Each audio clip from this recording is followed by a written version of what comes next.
2 minutes late? Come on, man. I just got back from the gym. As usual. Dude, I bounced out on family movie night. No, you made it back in time, didn't you? You didn't have to rush, did you? No, I left early. Oh. They're still there. What? Dude. Yeah. We could have started later. He's several time zones before us. Yeah. I am. Oh, well. It's only 8 o'clock. Oh, crap. The sun is still up. I'm going to get attitude from Hazel all night now. I left my family, man. Gator's like, I see them when I close my eyes, man. They haunt my dreams. I've only heard about this thing in myth. You know? All Dad, is that you? So I don't give a shit. You have little ones, so it matters. When you get older, it's like they do their own thing. Guardian down.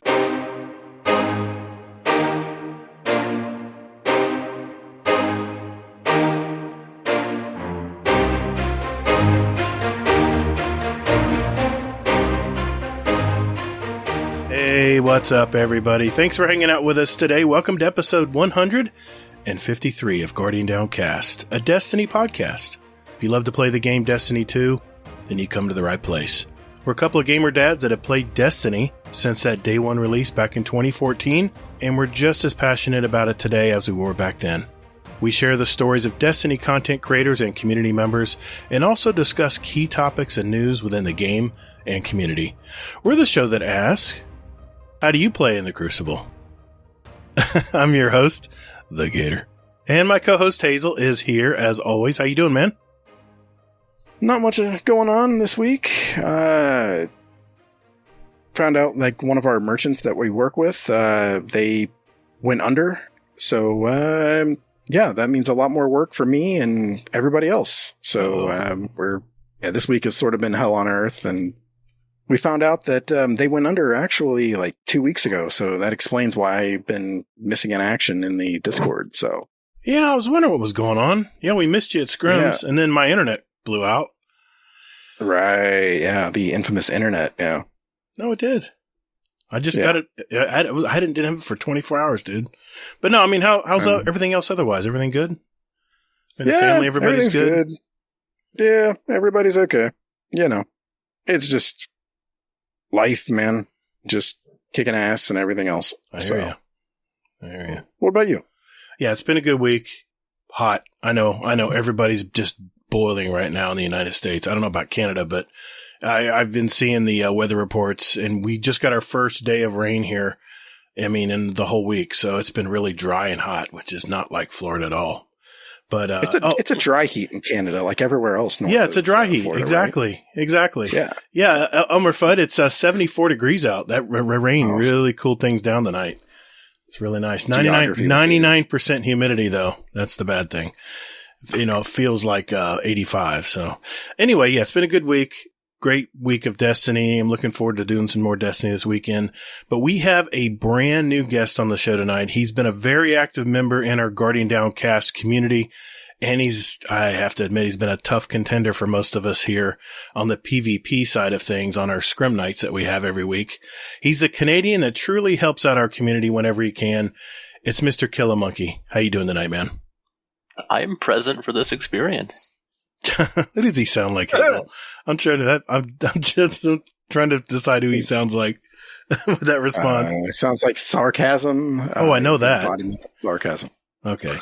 Well, hey, gang, here's what we have lined up for the show tonight. First, we're going to hear Munky's story, find out a little bit about him. It's Munky's turn to make a run at our new and further improved Fast Fire segment we call the Speed Run. Hazel's going to go over this week at Bungie for the 5th week of Season of the Haunted. And then we're going to have a special PvP segment that you'll want to tune in for. I know, don't tune away. I'm telling you, you might get something out of this. So stay tuned for that. We got a little roundtable discussion about Crucible and what's going on in Destiny in that respect. Then we're going to continue our quest to go through and answer your questions from our SpeakPipe and Discord server and email. All right, let's roll.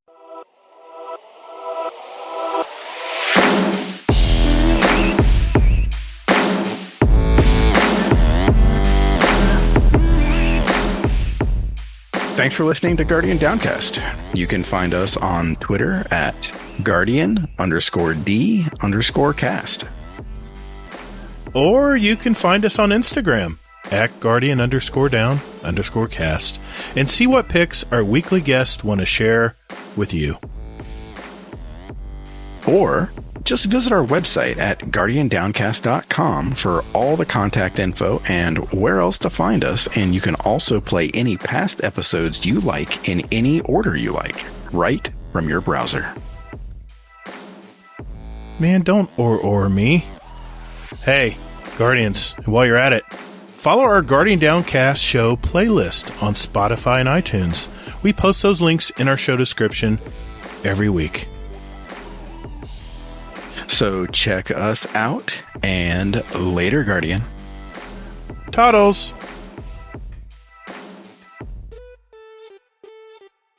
So, Mr. Killamonkey, Yeah, how you doing tonight, man? Hey, thanks for coming on tonight. We got a lot of questions, man. We got a lot of questions, but let me start with this. We know you're from Canada. You came from a lot of the Canada guys that joined our clan. Whereabouts in Canada what do you call home? Right in the Western Prairie, where the foothills merge into the mountains in Alberta. Alberta. In the largest city in Alberta called Calgary. Calgary. Okay, that's right. That's what I thought. Okay. Well, what do you do, sir? What do you do to pay the bills these days? Well, up until recently, I've actually worked exclusively in the salvage and scrap metal industry. Nice. I've gone back to school. I'm doing information technology and computer science, but for the last 5 years or so, yeah, I've been doing scrap and salvage. Nice, man. I mean, IT is big. I mean, there's going to be so many unmet jobs or unfilled jobs in the IT industry. I think you're going in a good spot. My daughter and son both got into IT, and they're doing really well right now. So, yeah. Well, it was what I was doing when I was originally in school after high school, but I needed to take some time off, and I, did scrap and salvage to make ends meet until I've been able to go back. Dude, my dad was in the aluminum business. We used to grab all the material. Oh, yeah. The beam material and stuff that we did, was extra cut material. And we'd bring it to the recycling center. We got like $1,200-$1,500 a pop for trailers. It was crazy, man. Mm-hmm. I imagine the prices now. I was just going to say, I imagine it's like double that now. But it's crazy. Tell us one of your earliest moments in gaming. One of my earliest moments in gaming. I think the earliest actual memory I have was back when I had a GameCube in, I don't remember whenever that was. But I remember I would wake up getting ready to go for school, and I didn't have a memory card at the time. So I'd play the first level of whatever game I had. I'd go to school. I'd come home, do whatever I needed to do, go to bed, wake up. Next day, I'd play the exact same level, get as far as I can until I had to go to school. Come home, go to bed, wake up, play the exact same level, and slowly over time, I would make it further in the levels there. Never finished anything, but maybe it explains why I play PvP now. My God, you like running your head against a wall? Exactly.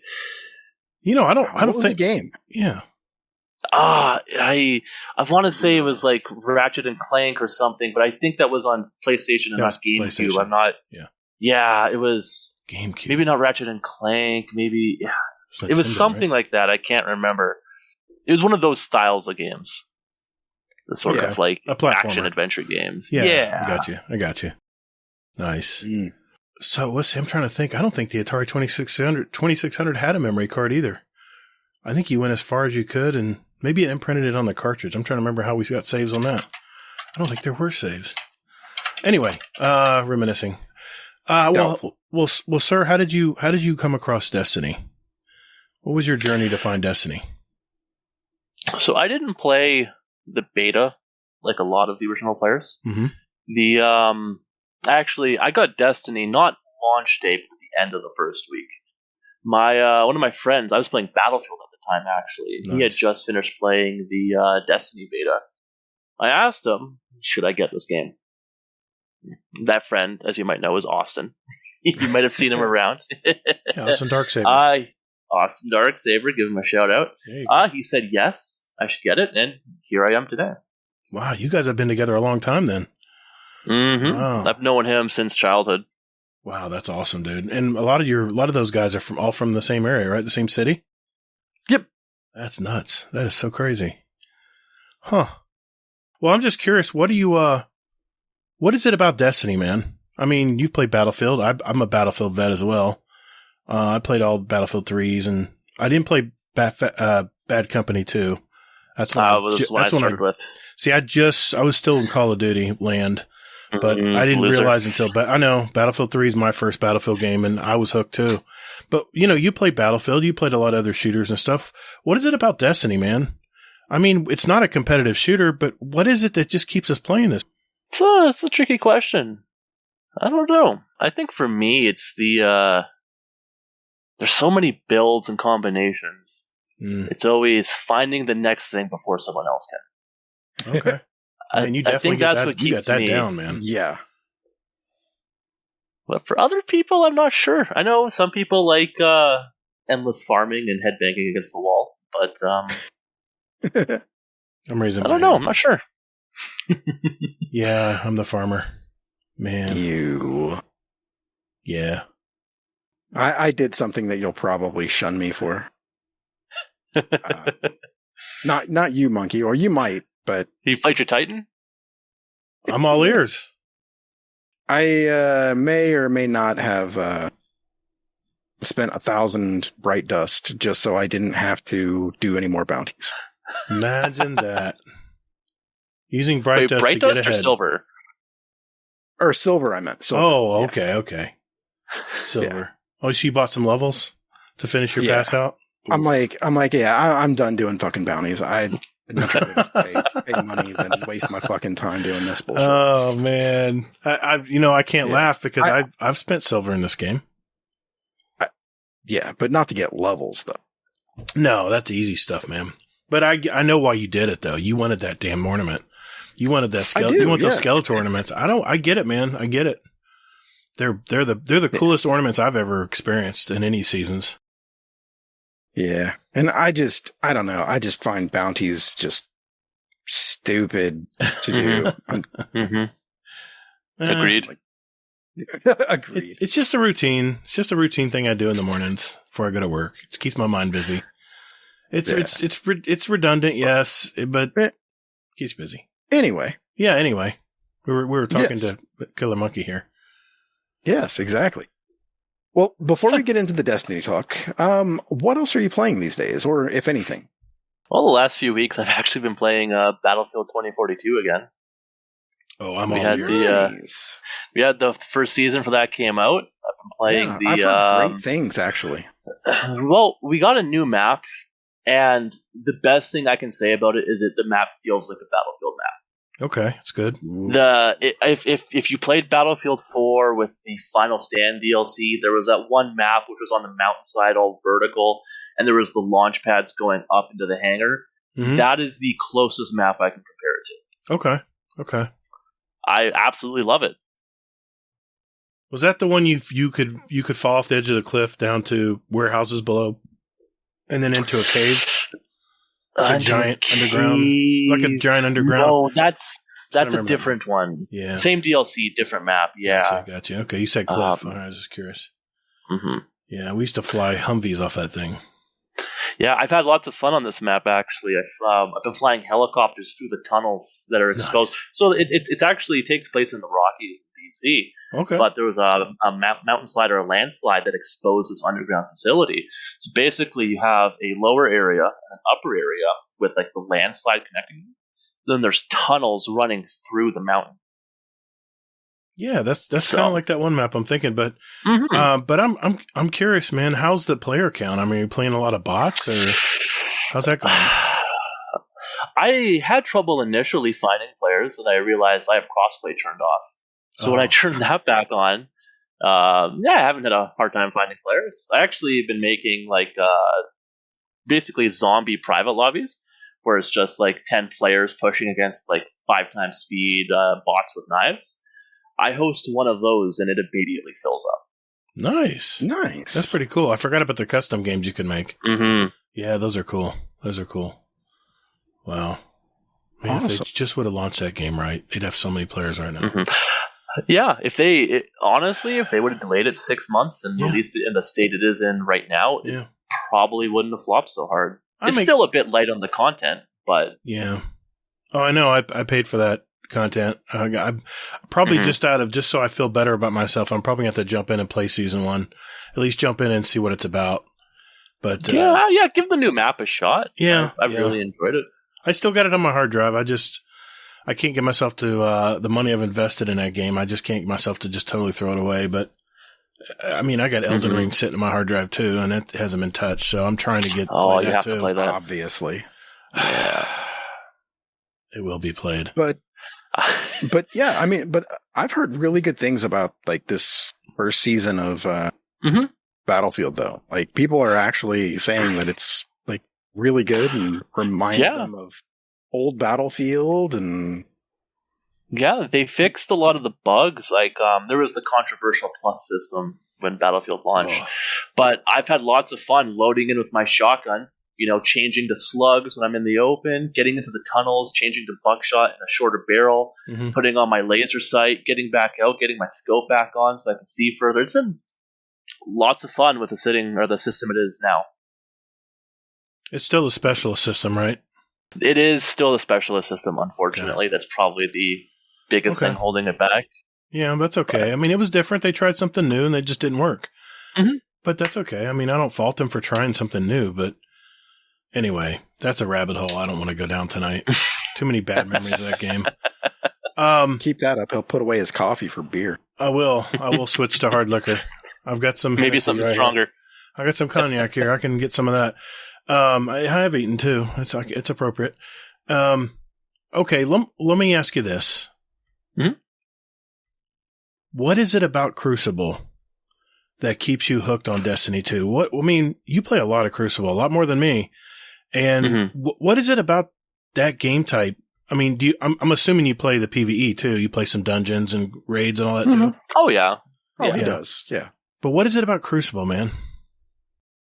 Playing against people gives me a challenge bots can't possibly match. Yeah, you can build a loadout. You can, put your Loreley hammer on and go in, or Loreley Splendor, go and hammer some bots. But I find it exhilarating when I'm playing with someone at an equal skill level, and it's no longer a matter of who has the better build. It's who has the sharper mind, who can outmaneuver the other person. That's what I live for in the Crucible. This is why I don't understand Hazel doesn't play more Crucible, because it's like a chess game. It's a mental chess game. It's very, very layered, but a lot of the principles are the same as if you were playing chess. I mean, as far as map control and positioning and things like that. It's 6v6 chess, though.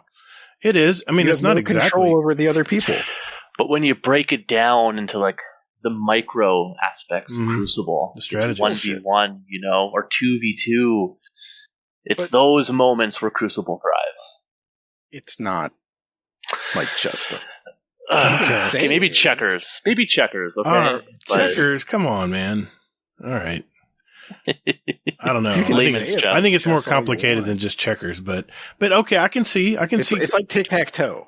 I don't know about that. It's like checkers. I guess if we're Gator, go ahead. I think what it is Hazel's not in the skilled enough bracket to understand. See, that's what I'm trying to get his ass in, because once you punch through that skill level, it opens up a whole new world of Crucible, dude. Yeah, he's still a Loreley Titan. Playing PvP right now. Okay, I'm just saying. I'm just saying that you want me to get in PvP, but your ass ain't even in there. Well, I'm podcasting right now. I'm not playing Crucible. What?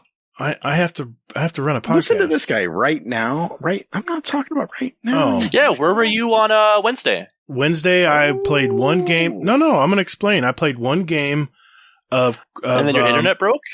No, I played one game of Clash, because that's what we play in Scrims. Got that done, completed that game, did okay, did pretty good, warmed up, and then I turned away to go get something to drink, I think. I came back, and my internet emblem symbol, whatever at the bottom, was off. I was like, oh no. So I look at my router, and it's not blinking. So I said, okay, no big deal. This happens all the time. I'll unplug it and reboot it. And I had the phone the phone LED was flashing. I'm like, that's not right. That means it's a line issue because that's your phone line coming in. I have fiber. So yeah, it's first time it's been down for, I mean, I've had one other episode where it's been down longer, but 24 hours, man, almost over 24 hours. It wasn't until the next following night that it finally came up after we came back from watching, Lightyear. So it was a nice surprise, and thank goodness, because, if it would have been out again tonight, we wouldn't be podcasting right now. But, it's so frustrating. Is that the same reason?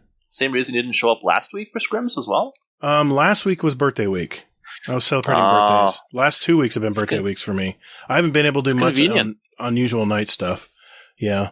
I love playing Crucible. I actually was going to practice my sniping Wednesday night, but that just didn't happen. But anyway. You always have an excuse. No. It's been, I'll admit, I played a lot. I played a lot more PvE. I played a lot more PvE this season because I love getting into the builds. And even though these builds are really, really, I mean, can be used in Crucible, they're just not as fun as PvE right now. And Crucible does have a lot of different things you can use in it right now. But it's like chewing gum. You come back to it, you remember what you need to do. I was definitely rusty, though, playing Trials. I was playing Trials with, I think it was Briggs and Warcry last Monday night before the reset. And we're thinking, okay, Flawless Pull's in effect. We're probably going to get a lot of, a lot of people like us just trying to get some, because it was double XP. I'm saying we're getting some double XP. Dude, every game was sweaty. Every game was sweaty. We had one game where we rolled over the team, and that was it. It was rough. It's Trials. What are you expecting? Well, I was expecting it to be a little more balanced. And the problem, well, that's another conversation about Trials. Have you played Trials before? Of course. I don't like the matchmaking. I don't like the way the matchmaking's set up, the card-based wins and all that, because that can be distorted. But the barely functional matchmaking? It's pretty bad. What do you think about it, Munky? Yeah, good point. What do I think about Trials? Specifically the matchmaking or in general? I mean, do you play do you play Trials? And if you do, what do you think of Trials? I usually play Trials just enough to get what I want, and I never touch it again. That's me. Mainly because I know to quit when I'm ahead. Yeah. If you want my honest opinion, locking the premier weapons behind Trials is a terrible idea. Game mode shouldn't exist, period.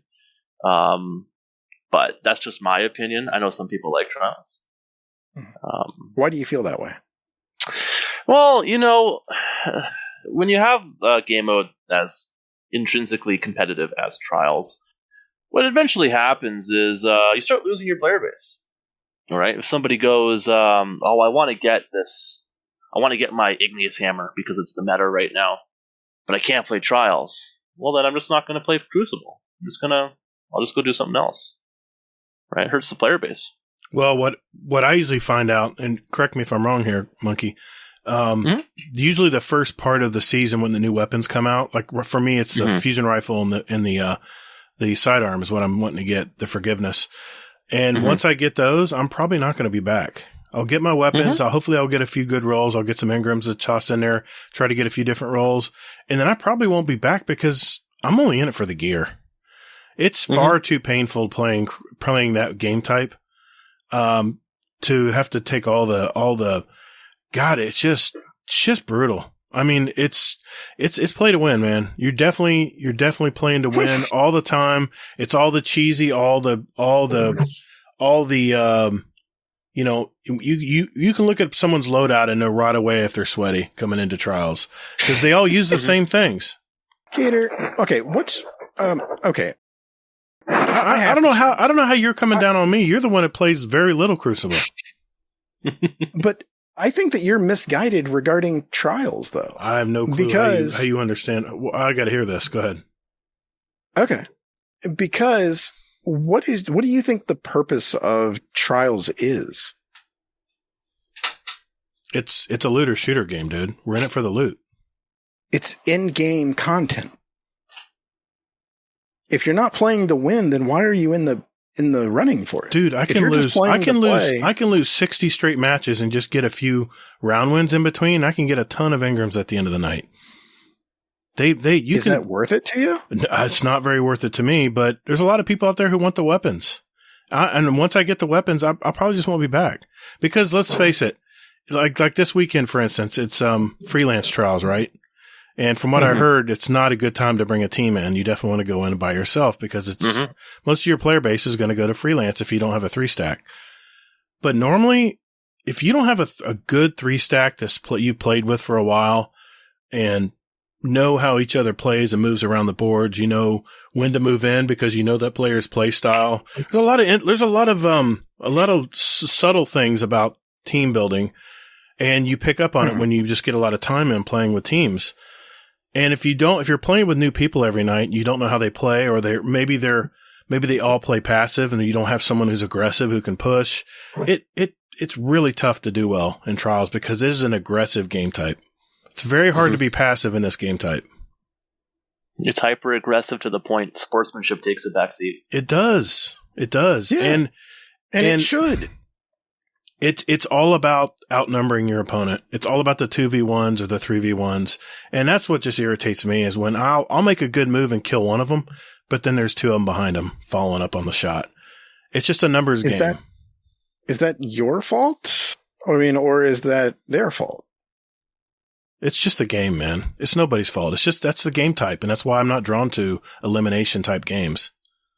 And that's what Trials mostly is. I mean, they have this capture point thing they're trying out that they do every so often, but it's pretty much an elimination game.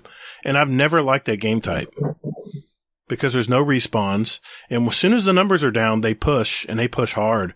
You don't have time to get your buddies up. If you do, it's just really tough to get them up.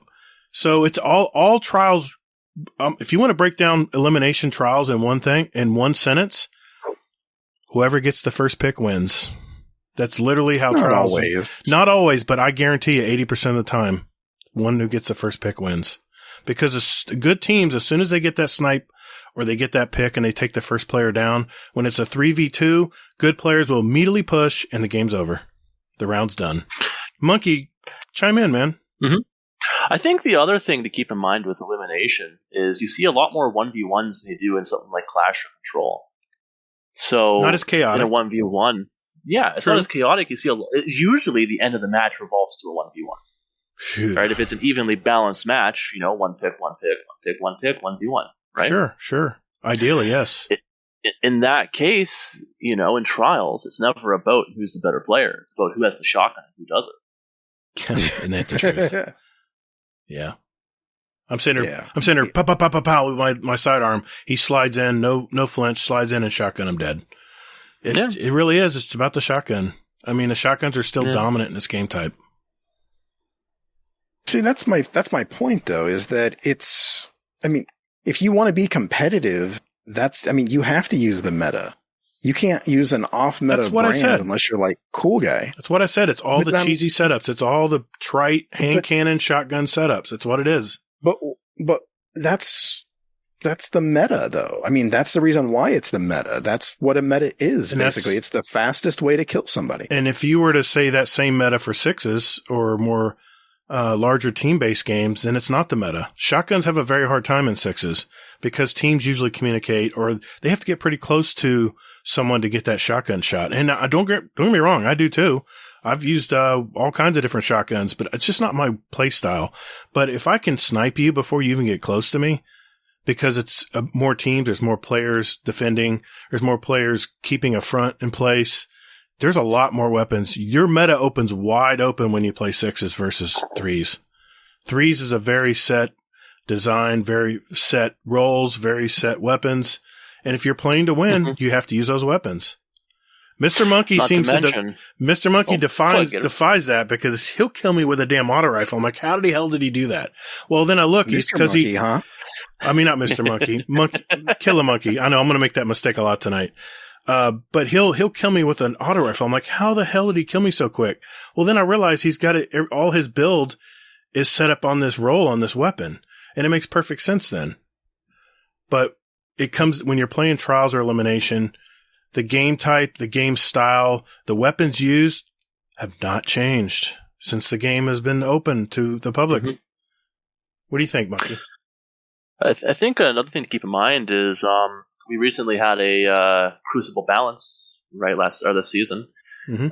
What did we have? We had supers, which were had their recharge rate slowed, so it's more kill based instead of time based. Right. And we had ammo economy changes, Yes, which are both changes that came from trials affecting the main game. It's true. When it should be the other way around. It's true. It's so true, man. Right? The trials players are the ones setting the precedent for the casual players when it should be vice The opposite. versa. Yeah. Yeah. You know, it's just, there's a certain type of Crucible player who plays Trials and loves to play it. And there's some who it's not my game type. I'm a Battlefield player. I like the big team games. And that's why I like playing 6v6. And the thing I love about Crucible 6v6 is because of how the radar system and the maps are set up, it encourages a gunfight. No one's going to sit there and camp because they don't know where the person's going to be coming out of the doorway. Call of Duty, people would hide behind the doors with shotguns, just waiting for someone to run out because there's no freaking radar. That's what I love about Destiny is the radar actually encourages people to get in position and have a gunfight. And my favorite game mode in Crucible is Team Scorched because everyone has the same weapon. No one has abilities. That's true. That's true. It's all about positioning, isn't it? Mm-hmm. Positioning and movement. So I got a question. Okay, go ahead. So we're gonna talk about this a little bit more because I want to know. Mm-hmm. So, Munky, do you hold the same belief that Gator does about threes being sort of, being what it is kind of thing?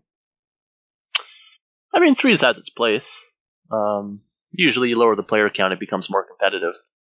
But I don't necessarily think that Trials specifically should have the sway over Destiny that it does. Okay.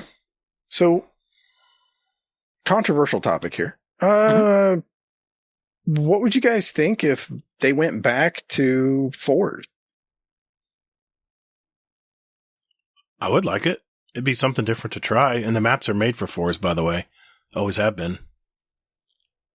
But what if they go to fours and don't revert the time to kill to the same one the maps were made for?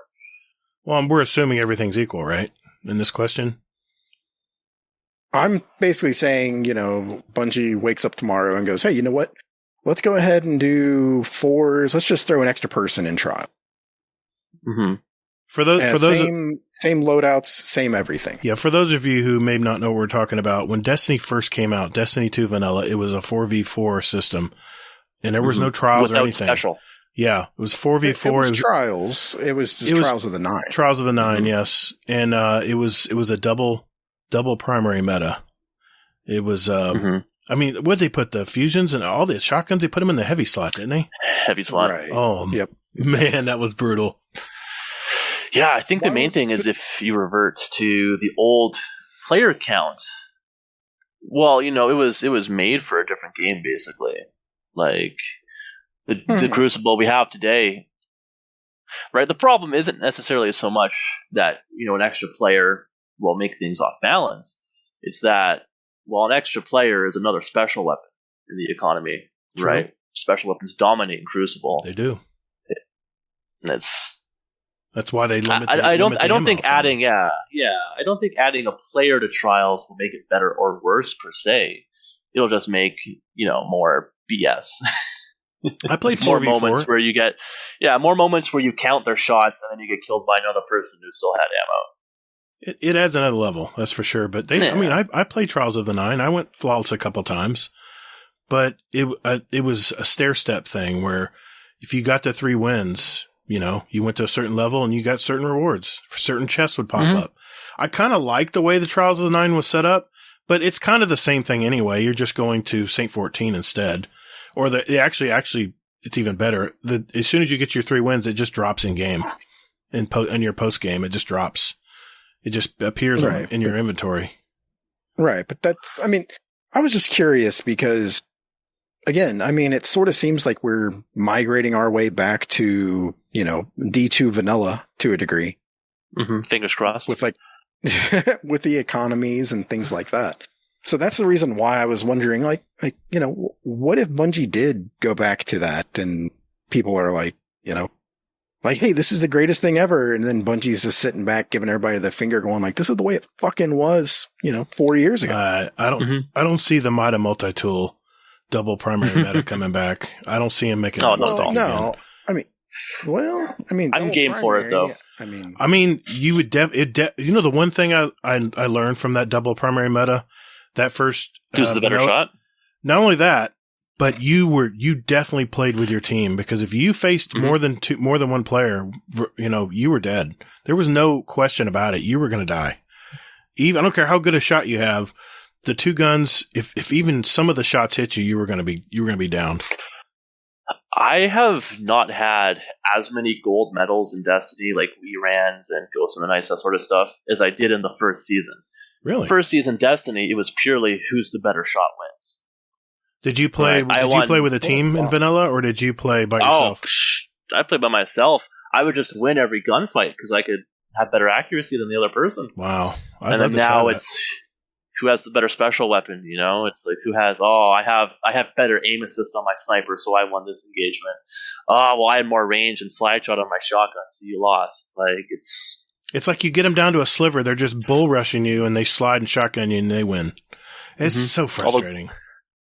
Glaives are an excellent counter to that. I've got to learn how to use it. We're going to talk about that because we know you're the glaive master. I guess we can talk about it now. We're already on the topic. What? Well, I just want to address something real quick here. So you were giving me shit about, not even being in Crucible this year or this season. And part of the reason why is because to me, Crucible is like the Wild West right now. Mm. To me, it feels like, it's just like wide open. It's like people are like using like Void still. The random person using Arc, Stasis is still out there. Solar. It's just wide open. It feels like. Lordly Titan. Well, okay. Aside from that, on Titan, Lordly's, has been meta since it came out. You know why, Hazel? Stompy's got nerfed, so you don't see those in every lobby anymore. Now it's a Lorelei. That's what happened. It's the new Stompies. It's the new restoration. Yeah. Then it's Fluffy and his build of Warm Husk and Resto, Classy Resto. Right. Classy restoration, yep. Yeah, correct me if I'm wrong here, Munky. I think the meta in I'm talking sixes, not trials, is wide open right now. Everything, other than a scout rifle, and some scout rifles even feel okay, but pulse rifles, SMGs, sidearms, snipers, everything feels really good in Crucible right now. I think it's the most across the board. You can use just about anything you want in Crucible right now. And you've proven that in scrims. You've used like a different weapon like every week. Yeah, I think for the most part that's true. There's a few outliers like 180 hand cannons and 450 auto rifles that you can't really use. Yeah, they're pretty weak right now.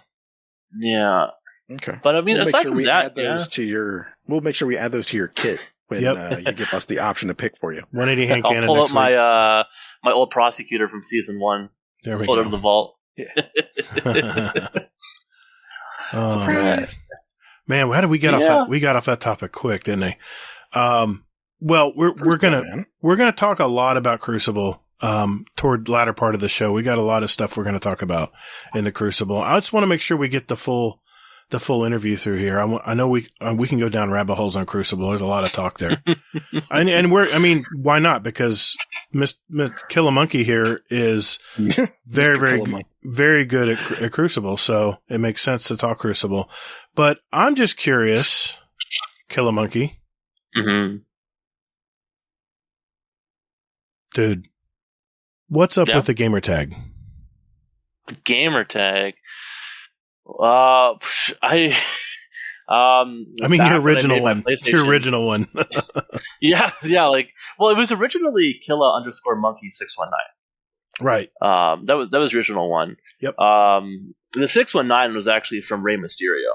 One of my friends and I used to watch. Well, he was into wrestling, and I would watch it with him. And I was like, "Oh yeah, 619. That has a ring to it." right? I didn't find out that was like an area code in like California at the time, right? Like, which is what everyone always guessed it was.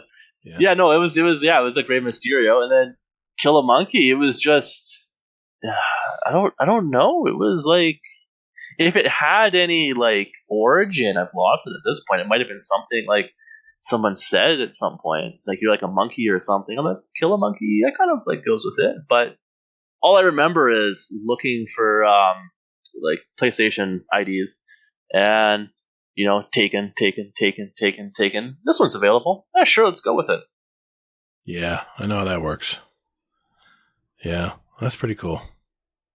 Nice. All right, Hazel, let's see. What else do we want to ask him here before we... Okay, well, before we go to the signature questions like you just did... No, I'm all over. I'm moving all over tonight. It's the fucking coffee. You to lay off it. No, Stick with alcohol. I'm good, man. Yeah, Gator's going to be like, hey! So go for a midnight run. Yeah, exactly. Like, come on, guys, let's go. So, tell us your PvP journey. How did you start? And in PvP, I mean, from Battlefield, seemingly, like, I mean, is it just the chess game that you like, quote unquote? Well, the first game I ever played PvP was original Modern Warfare. Okay. From there, very shortly after, I moved to Bad Company 2. I'd played some Halo and stuff, but Battlefield was by far my main shooter franchise. I don't think I ever became good at shooters until Battlefield 4. That was when I had enough practice, you know, to like, I'm going to go from like, when I first played Battlefield, I didn't know bullet velocity was in the game. I was wondering why I was missing every shot. That's what I started at, right? Which might be relatable to a lot of people. And, you know, you do research, you practice. You know, it's like, okay, well, this rifle has velocity of this. I'm going to aim about there, give or take, pull the trigger. Now, was I short? Did I hit him? Was I late? What did I do? All right, let's readjust, take that shot, boom, right? That's what I evolved into Battlefield 4. I started using snipers religiously in Battlefield. It didn't matter what it was. If it was rush on the objective, I had a sniper. If it was 3 kilometers away, my longest headshot in Battlefield is actually 3,400 meters in Battlefield 4. Wow, that's pretty good. Cool. So, Paracel Storm from the aircraft carrier. Yeah, that's where I got my longest too. And that's awesome, dude. I know that map. Yep. Yeah, it was the. I know. I remember what it was. Yeah, because I had the 40 times scope, and I had put him on the lowest dot, and I was still 2 kilometers short. What? That's how high I had to aim. Oh my god! Yeah, none of this. Right? None of this. What do they call it? Scan. No hit scan. Nothing. No hit scan. Right. But like, I have clips saved of where I'm sitting like 50 meters from a guy, just tracking him with a sniper rifle. Pull the trigger, drop them. That's where I learned to track targets, and that's why my accuracy is still good today. Nice. I use the sniper rifle exclusively. I learned to lead targets. If you can match their speed, well, you just offset it a little bit, and now you have a hit scan weapon. That's all you need to do. Right? Right. Yeah. Makes sense. After Battlefield, I played Battlefield 1, Battlefield 5, 2042, as I've said. I had a brief affair with Titanfall. That's good. But player base kind of died out on that. So yeah. It was an attempt to kill Call of Duty. Didn't work. Yeah, I really love Titanfall. Like, if you people like Destiny's like verticality and movement. If you like verticality, put away Destiny, go play Titanfall. Yeah, Titanfall was fantastic for that.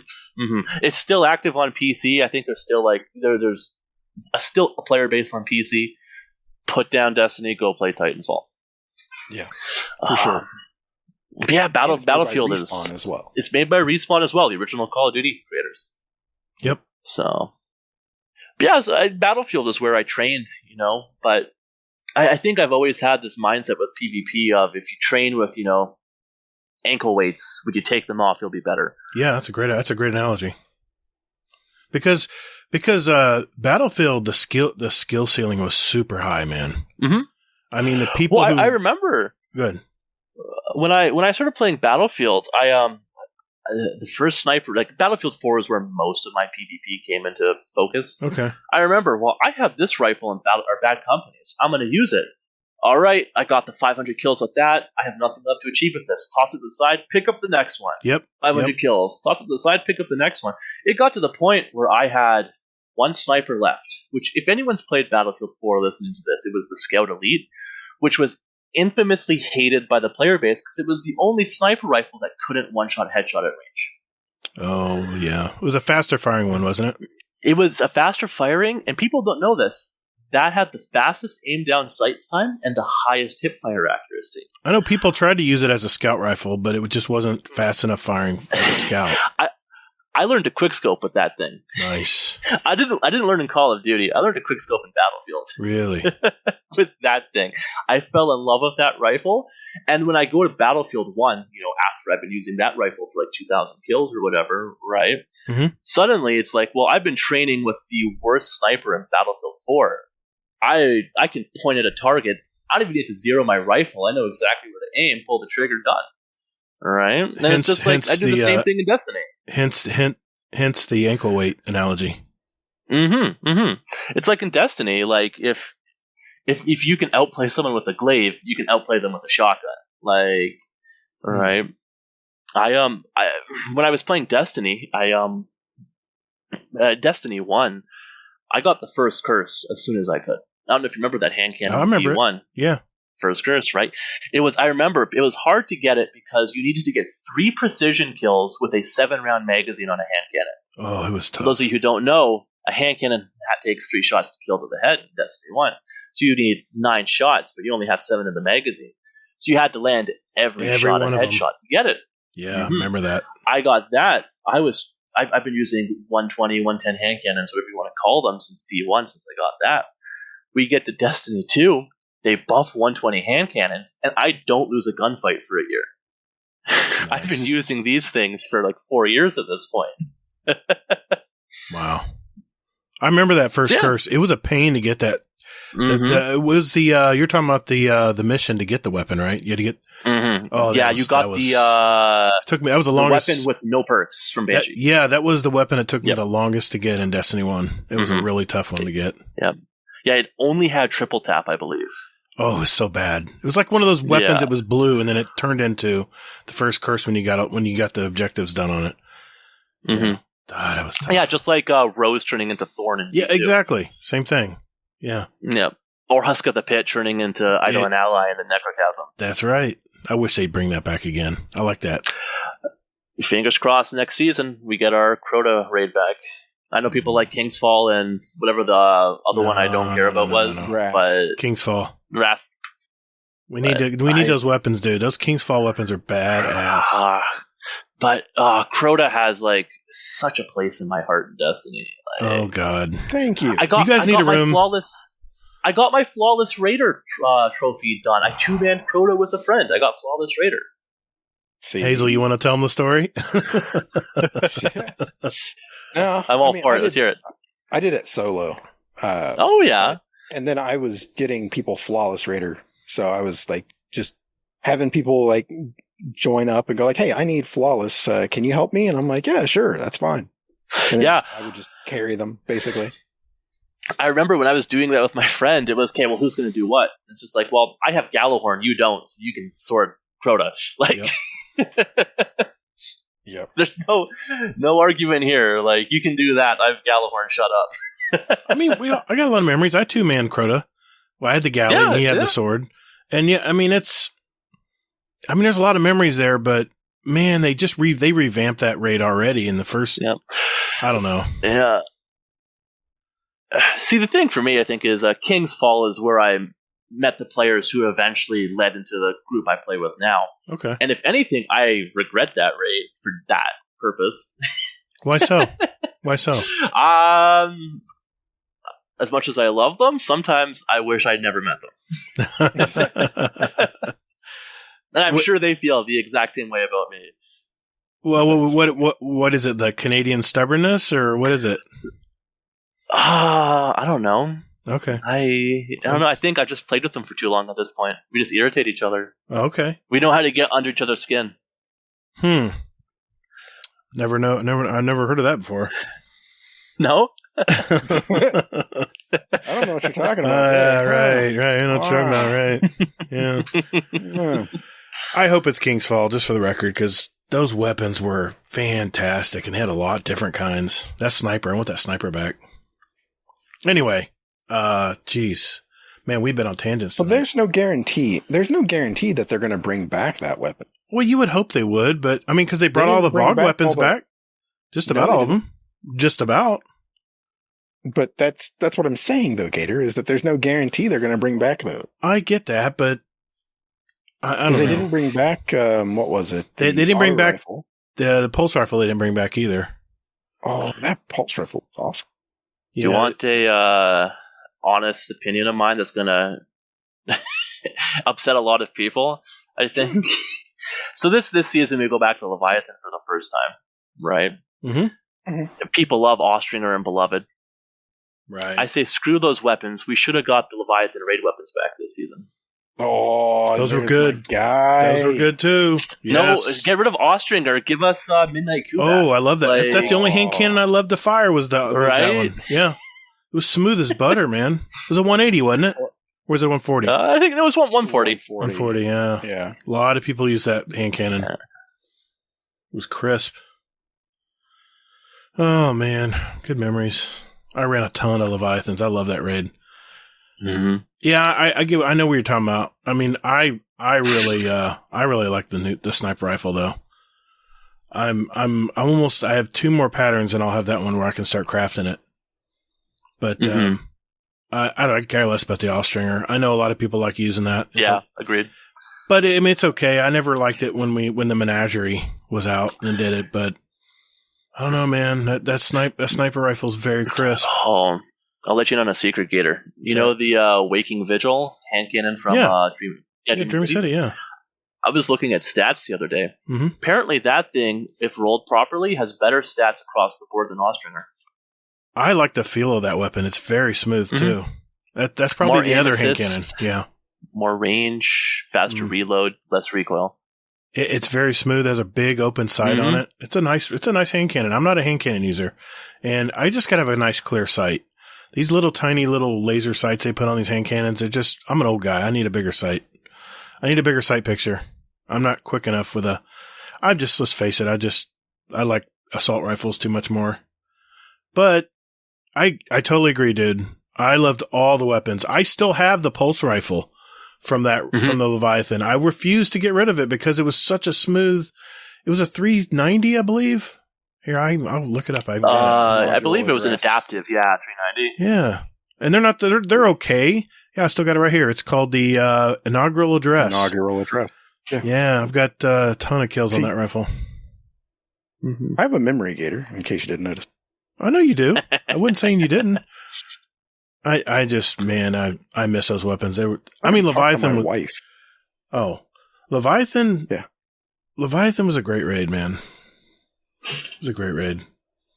I miss it sometimes. Yeah. Yeah. In hindsight, it was a good raid. Yeah. I remember the frustration nostalgia. of running some of it, but yeah. Member berries. It's a thing. Yep. Sure. Let's see. What else we want to ask him here before we go on to the speed run? Okay, I'll ask this one. Almost did it again. Kill a Monkey. I know. I actually was looking at. I was looking at everyone's level today in our Discord because we have a bot that actually awards people ranks. Mm-hmm. There's like a leaderboard and stuff depending on how much you post in our Discord. It's like a little gamifying, and talking with friends. And you're like in, I think, the top 10. And oh, really? So what I'm asking is, what is it about Discord, man? What is it about the Discord community that you love, or what's one of the things you really love or like about it, or hate? Well, Zaniac brought me over when he migrated AES over here. Mm-hmm. So he's the one who got me here. Scrims is what got me to stay. I'll tell you that. That is what really kept me around and kept me participating. Don't give Hazel a big head. It's already bloated enough. Jeez. Unbelievable.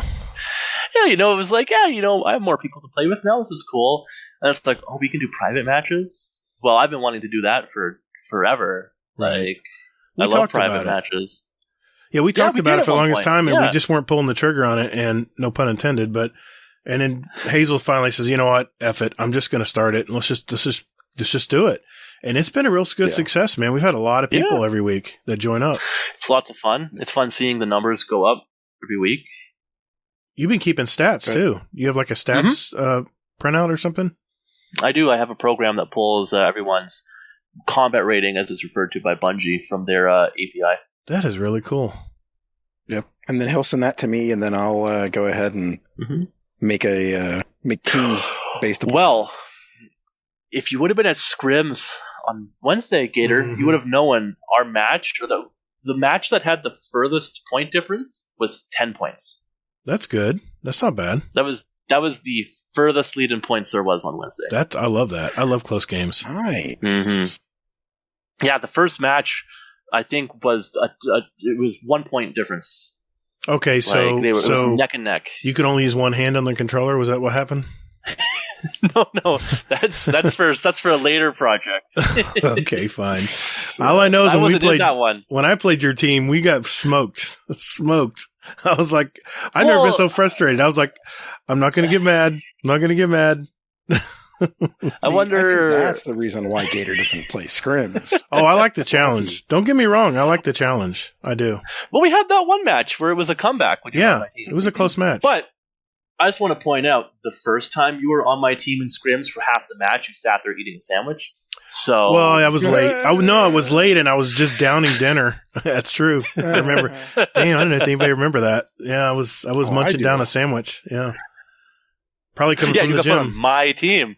Sorry, you handled it. I wouldn't have cared if you did fine. I think you did fine. Oh, I always do fine. I never perform poorly. Never, not once. But I mean, I think the thing is when it comes to playing against you, is I don't adapt quick enough. Because I realize what you're using, I see your loadout, and I'm stubborn, and I tend to stick with my playstyle. And instead of changing my playstyle or my weapon loadout or my setup, I'll stick with what I got and say, I'm just going to stick with it, and you'll exploit it every frickin' time. Yeah, well, I do that with a glaive. Whenever somebody figures out what I'm doing, I put on a glaive, and they don't know how to combat it. It's tough it's tough, man. And you were using that helmet, that hunter helmet. You could you could just teleport in front of people with it. It was crazy. All right, and there was the auto rifle as well. You and Hammer. Let's interrupt. Let's pull the Band-Aid off. How many kills with the glaive do you have in Crucible? On my Enigma, 2,069. Wow, that's tracked kills. But God, that's not including scrims because there's no there's no stats in scrims. But unless you collect it. But that's nuts, man. I mean, I got to admit, I don't see a lot of people using glaives in scrims, or in Crucible for that matter. Yeah, I think I've seen 2 people who actually stuck with it for the match. Wow, I just don't. I don't know the mechanics, and it's like hand cannons. I just don't want to put the time in to learn them. I got my weapons. So. I want to make sure we get your full story here, man. I know we were talking a lot of PvP tonight. This is kind of the PvP episode, but Hazel, do you want to get into our signature questions here? I'm just looking at the clock. We got a lot to talk about tonight. Yeah. Yeah. So, okay. So, Mr. Munky, as Gator would say, but I'll call you Kill a Monkey instead. Okay. Yep. Do you have any other hobbies besides? Any Destiny other hobbies? Oh, I collect firearms with my grandfather. Like historic ones or all kinds? Oh, wide variety. I have modern stuff. Nice. My oldest is a replica 1770 or 1766 French musket. Wow. The same kind that would have been in the Revolutionary War. Do you shoot with your grandfather at the range? Mm-hmm. Nice. Yep, we do. I like that. Aside from that, I like to program stuff. I haven't done it professionally, so I guess you would call me a hobby or amateur programmer. But okay. Wow. Any future projects you're working on? Well, Gator will love this. I was working on making a program that would run patrol and bounties for me. What? So I don't have to do it. Whoa. That's for me. Did you? You're running macros on your computer to do bounties? No, it's not a macro. No? I pre-program it. It's a pre-program? See, I don't understand this because people were talking about how they were programming the legendary farm weeks ago. Yeah. I was like, I have no clue how to do any of that. So what? Just okay. Pretend I don't know anything about computers. How would you set that up? For the legendary farm? Okay.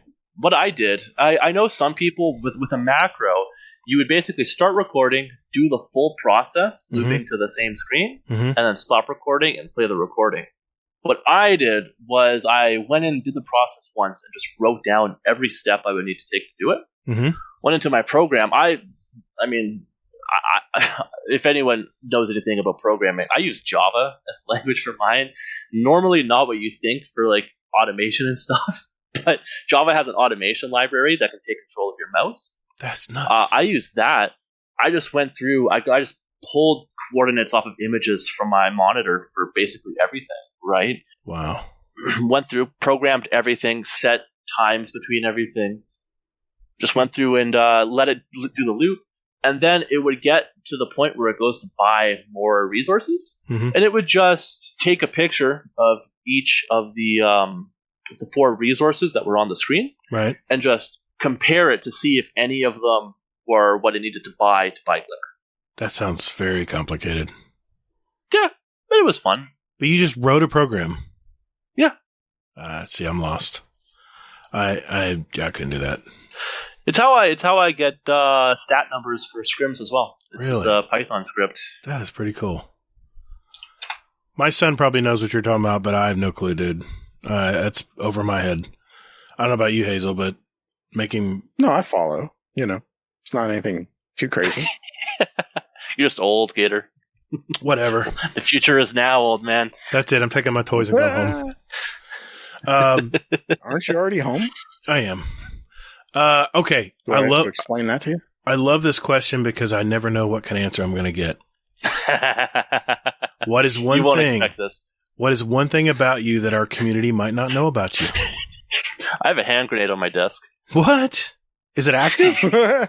It's not active. Oh, I have a okay. hand grenade on my desk. Oh my god. My great grandfather was a sergeant in the armed forces in World War II. Oh really? He has a demilitarized Mark II grenade from what the Americans use. It's a pineapple grenade, if you want to call it that. I know. Yeah. That I have on my desk. Yeah. Oh my god, dude, that's crazy. Well, I mean that makes sense because you collect firearms and military memorabilia stuff. That's pretty cool, man. I like that. Yeah, I just like that you do heavy. it with your granddad. I love that you shoot with your grandpa. That's cool. Oh yeah, that's pretty cool. All right, Hazel. What were you going to say, Munky? Yeah, go ahead. Oh no, Before I was Gator just interrupted you. Yeah. This grenade is heavy. It's like 2 or 3 pounds. It's actually grenades are really heavy.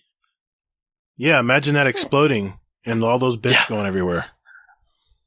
That's nuts. Yeah, it's actually terrifying. It is terrifying. Yeah. Wow. All right, Hazel. I'm looking at the clock here. Go ahead and take us out, man, and we'll move on to our next segment. Okay. Do you have a motto or a mantra or a couple of them that you go by or that you live by? I have a favorite quote.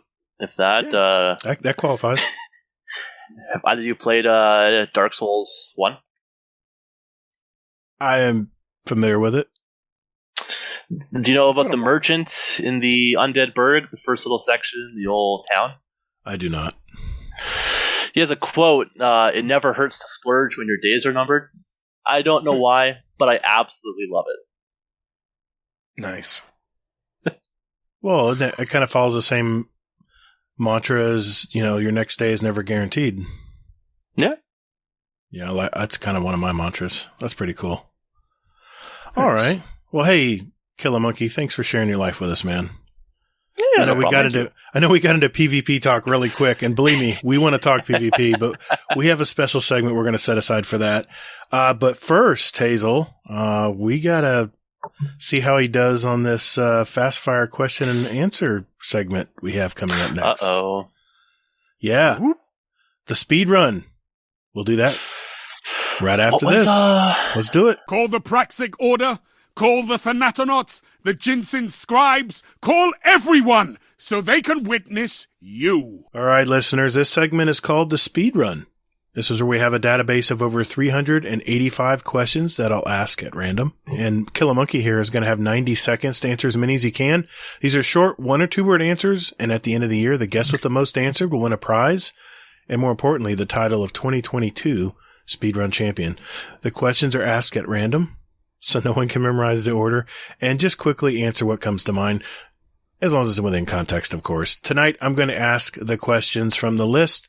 Hazel is the timekeeper and quality control expert, so in the event of a questionable answer, Hazel's decision will be final, and he also will adjust the clock slightly if I stammer or like what's going on right now. Our leader so far is Mr. Kingsley Mack. He has 40 questions answered. That's going to be a tough hill, man. Tough hill to climb, but you ready to do this?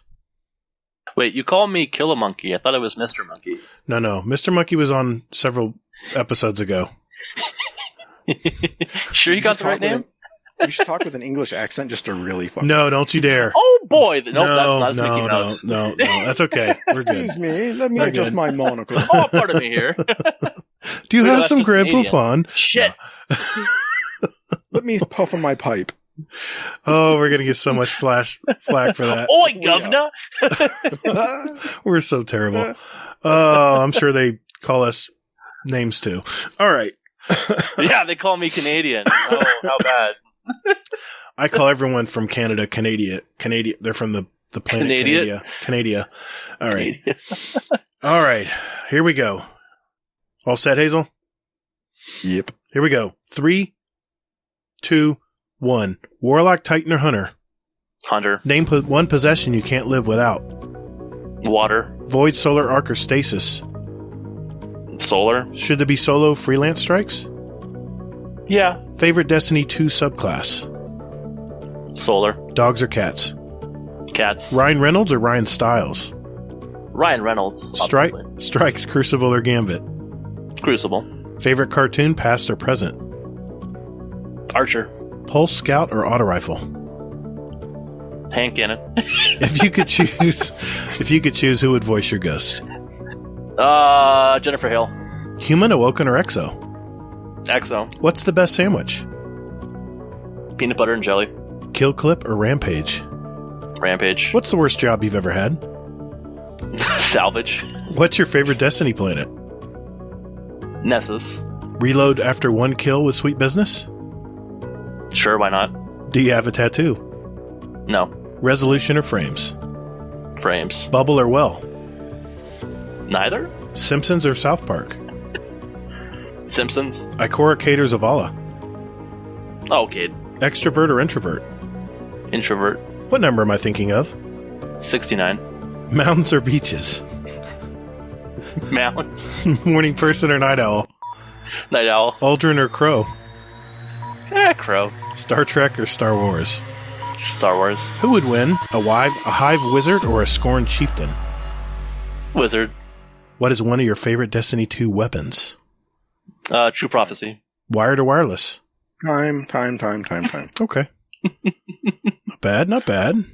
That's a pretty respectable score, at least I think it is. How do you... The 69 gotcha, eh? Yeah, it did. I should have seen it coming too, but oh well. That's what she said. Oh, Yeah, exactly. I walked right into that. Damn it. Hazel, how do you do, man? 30. Not bad. That's not bad. Not 30. You actually that won last year, so yeah, that's not a bad score at all, man. Good job. Yeah, just having fun. You said resolution or frames, and I panicked. I said frames. I've always been resolution over frames. Everybody goes back and double checks their answers. I love it. I panicked on that specific one. You're not the first, and you won't be the last. Trust me. No. Good. Thanks for playing, man. That was fun. Yeah. It's a kind of our quick way of learning about you. It's kind of neat idea. Peanut butter, PB&J, Kingsley. Yeah. Unless you're Kingsley and you can just rattle off some like bogus answer. I'm not even touching that with a 5. Auto rifle, post, or scout, hand cannon. I'm not even touching that with a 10-foot pole. He's got Laz on speed dial. I'm not touching that. Yeah. And I'm allowing the hand cannon answer just because Why not? Why not? Yeah, why not? It took more time to answer that than pick one of those. So, no, thanks for doing it, man. That was fun. Yeah, it was. Thank you. Listeners, I have a question for you. Do you have a great speedrun question that you think we can use for next year? If that's a yes, join our Discord and enter them in our speedrun question ideas channel. We're going to add them to next year's speedrun. Just remember they need to be yes or no, 1 or 2 word answers. Either or questions will also be accepted. And don't forget, what's your favorite? I like those as well. At the end of the year, we're going to have 2 drawings for a $25 gift card of your choice, and you can enter up to 5 questions to go into that very drawing. So good luck. And also, if you're enjoying what you're listening to so far, do us a favor and tell a fellow Destiny gamer out there about us. Spread the word. As you probably learned from our earlier shows, we're not so friendly with Google these days, so we rely on you guys to spread the word. So thank you for that in advance. All right, Hazel. That means Did you hear where Gator hesitated? Before he tried not to say the Google like an old man. No, I did not say the Google. I said Google.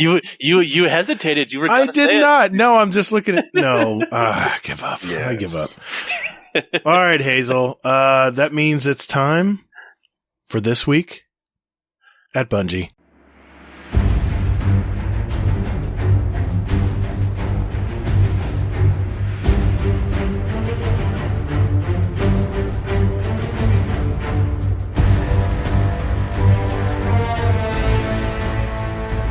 Hey Guardians, just a quick reminder that we now have a Destiny 2 clan, and Hazel and I invite you all to be a part of it. If you're looking to find a clan, now would be a great time to jump in and get to know some of these great gamers you've heard. We're not hardcore or anything like that. Enjoying what time you have for Destiny is all we ask. So, if you're looking for a clan out there, we have a permanent link in our Discord under the channel GDC Destiny 2 Clan, where you can find a link. Otherwise, look for Guardian Downcast Pod, and the link will be in the show notes of this podcast. Right down there. So, I lied before when I said that we don't ask anything of you, because we actually do. We ask that you do join our Discord first, so we can communicate clan stuff to you, like clan podcasts and clan nights, and just random shite like that. Besides that, you can lurk all you like. So join us.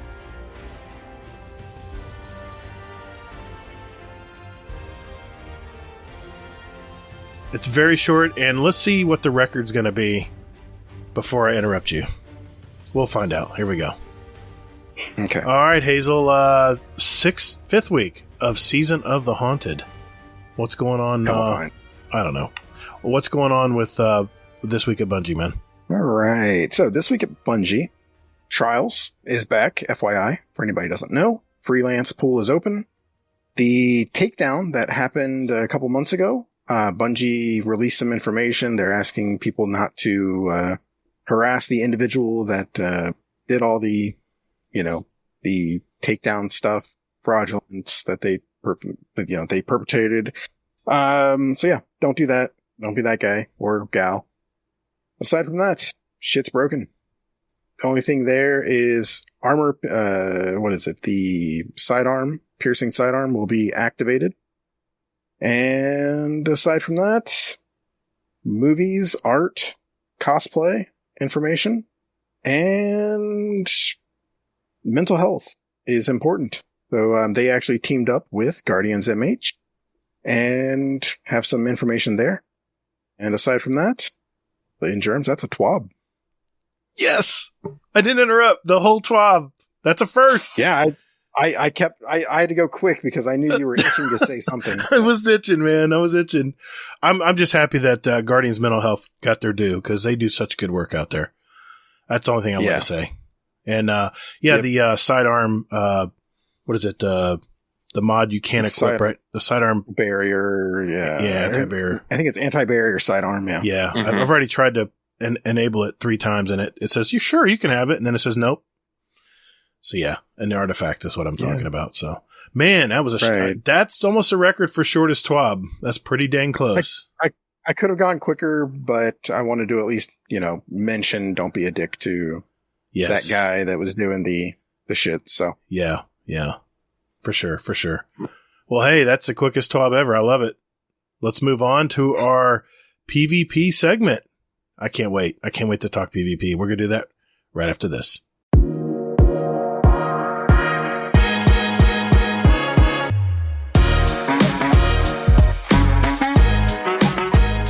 Hey everyone, looking for some like-minded gamers to talk Destiny with? Or maybe just a place to de-stress and talk with others about life for a bit. Or maybe just a place to discuss the latest movies, TV shows, and new music out there. Oh, wait. What about channels with New Year's resolutions or other goals? Oh, we also have a fitness section. Well, you're also forgetting about channels with links to our clan, SpeakPipe, show music playlists, or even where to get a t-shirt, mousepad, coffee mug, condoms. Man, you're forgetting about the podcast questions channel, where listeners can put in their questions for the show, and we'll play them live. And our show feedback channel, where listeners can talk about past podcasts, and... Just stop. Hasn't this shameless plug gone on long enough? Hey everyone, just look for the GDC Discord community link in our weekly show notes, wherever you get your podcast out there, or just visit guardiandowncast.com, where there's an invite link you can use anytime. And later, Guardian. Just stop it, man. What? Just lay off the caffeine, man. It's definitely not caffeine. It's sake tonight.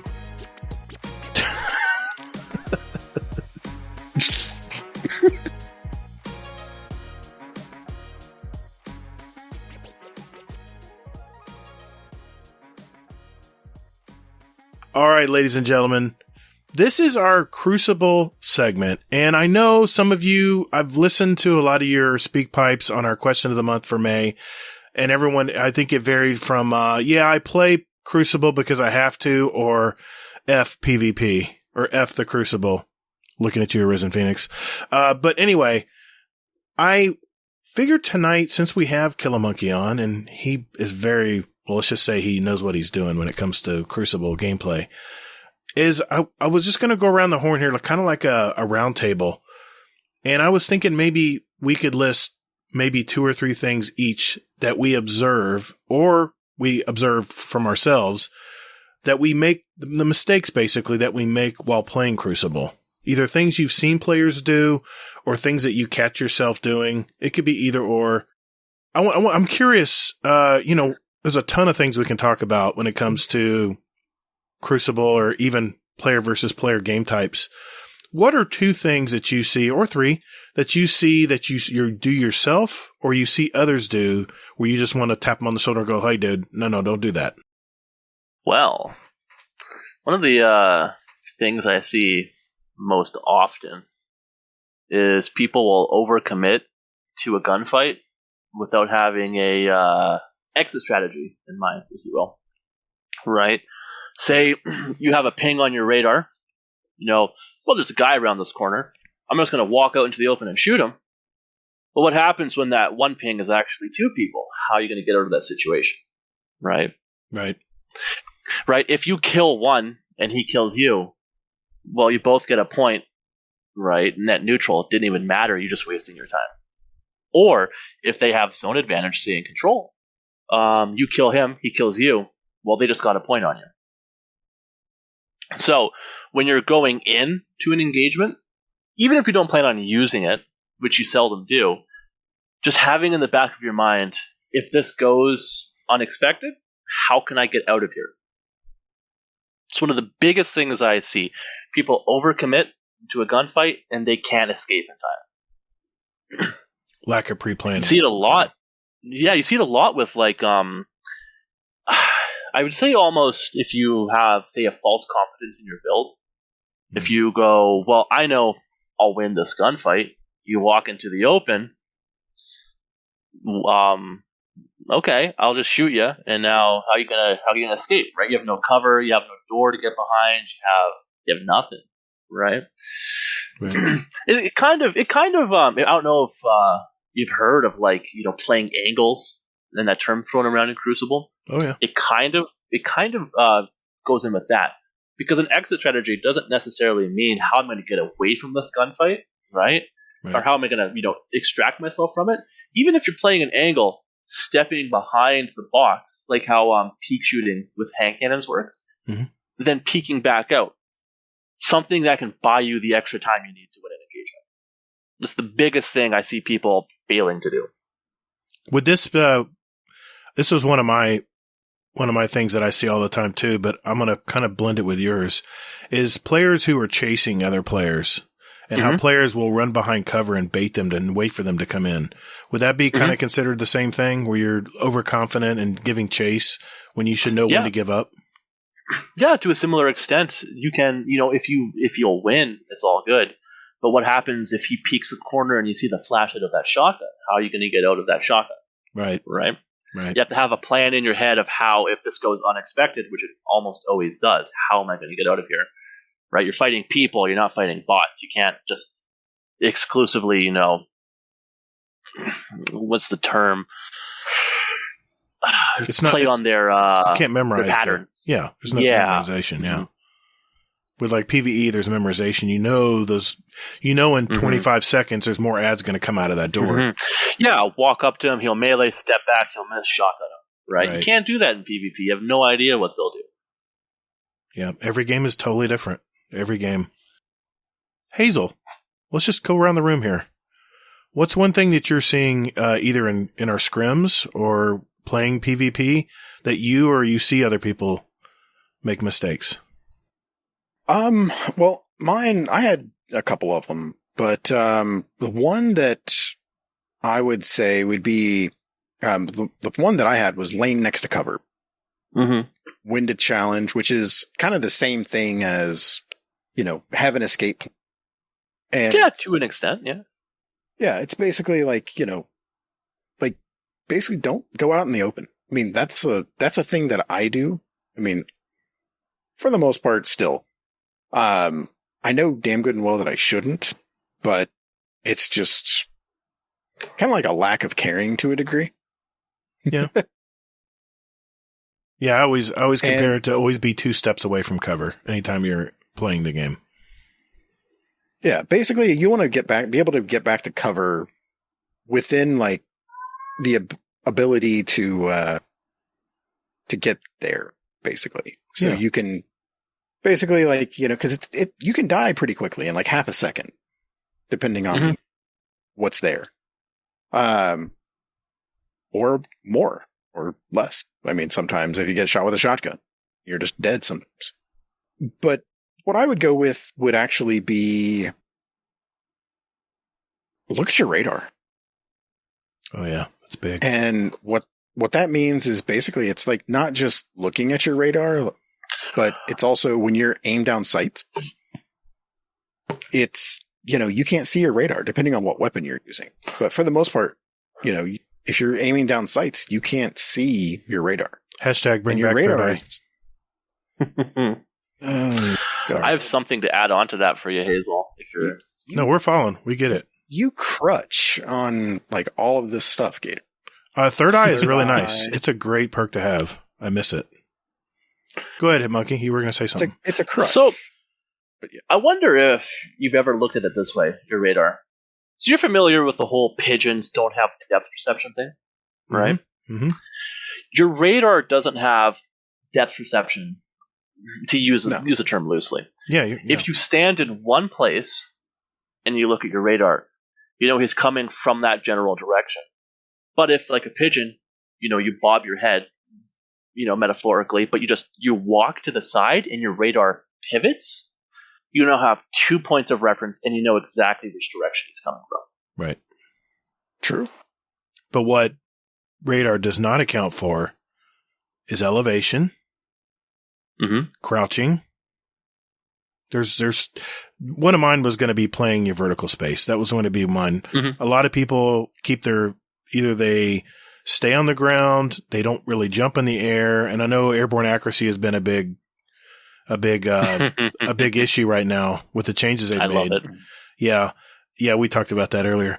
But even if you're playing any kind of shooter, always having the high ground is always better because you have better sight, you have better vision of what's going on in the battlefield. And you know this from playing Battlefield, the game Battlefield. It was always nice to get on top of the buildings and the sky rises and stuff, and you have a better line of sight for everything around you. But going back to the radar that Hazel mentioned, whenever someone jumps in the air or finds a box or something above you when you're trying to play Crucible, the radar will trick you. One, when they're jumping in air, they're not on radar. But once they even land on a vertical space that's higher than you or lower than you, there's no real easy way to determine if they're below you or above you. Other than your red image on the pie chart is dimmed. That tells you they're either above you or below you. But right. That's what I was going to say is you said that it didn't tell whether they were above you or below you, but it does too. Well, it's a 50-50 guess because they could be below you as well. And I've made that mistake several times. But well, knowing the map. Yes. Well, that's another thing I was going to mention was map knowledge. But there's so many ways we could go here, but using your vertical spaces. This game is a vertical game. It's not like Battlefield. You can actually jump and hover in the air. If you watch True Vanguard enough, he definitely loves being airborne, and he'll hover above people trying to reach them with a shotgun, and he'll just mow them down with a sidearm. And it's very effective for him. And I'm not saying he just floats around the map all the time. He just knows when to use it. And it's very, very, very, very key that I notice a lot of players who don't play a lot of Crucible don't remember to use their vertical spaces. And I catch myself doing it too. I'm flat-footed a lot of time going around maps. That's my old Call of Duty and Battlefield ingrained in me. But finding that high ground or knowing how to manipulate the radar is key. It's it's very big, and it's something you'll have to learn as you play more. Yeah.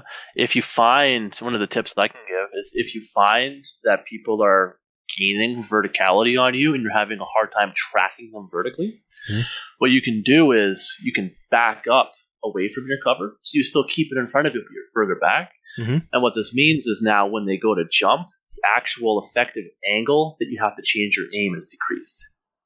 That's true. If someone's rushing you and jumping, just back up. You're just playing the game of math with them at that point. I'll never forget when Ascendant Nomad told me that. I said, "What do you do when someone runs at you with a shotgun? There's no counter." He goes, "Well, there's this thing on your controller called the backup button. You pull your stick backwards and you back up." And I kind of chuckled, but it's true. It's very smart thing to do for players who, and I've had it where I've gotten in my shotgun mentality and I'll start charging people, and the good players will just patiently wait for you and adjust their angle and shoot you dead before you even get close to them. It's like, what is it, Mr. Miyagi with the fly? You're sitting there with the chopsticks waiting for him and then snap them out of the air. Yes, exactly. It's very, very similar. Very similar analogy. Yeah. Did you have something on that? I'll go next. Yeah, I'll go next here. And that kind of feeds with everything else. And that's going to be knowing your ranges with your weapons. That's big. Because, that's something that I've been like, that once I figured out, it was like this light bulb went off for me where I'm like, okay, well, pulse rifles are absolute shit from here to here. Yep. It's like, I can't aim fast enough if they get in closer. So it's like, okay, that's just useless. That would would be that damage fall off stat that you want to know about your weapon. No. Damage fall off is from like basically longer range. Yeah, every weapon has damage fall off. I'm not saying that. I'm simply saying that if somebody gets too close, having a pulse rifle is not helping. Oh, I see what you mean. You're talking about close range, not far. I got you. Yeah, that's what I said. Yeah, have a complimentary loadout. Yes. Exactly.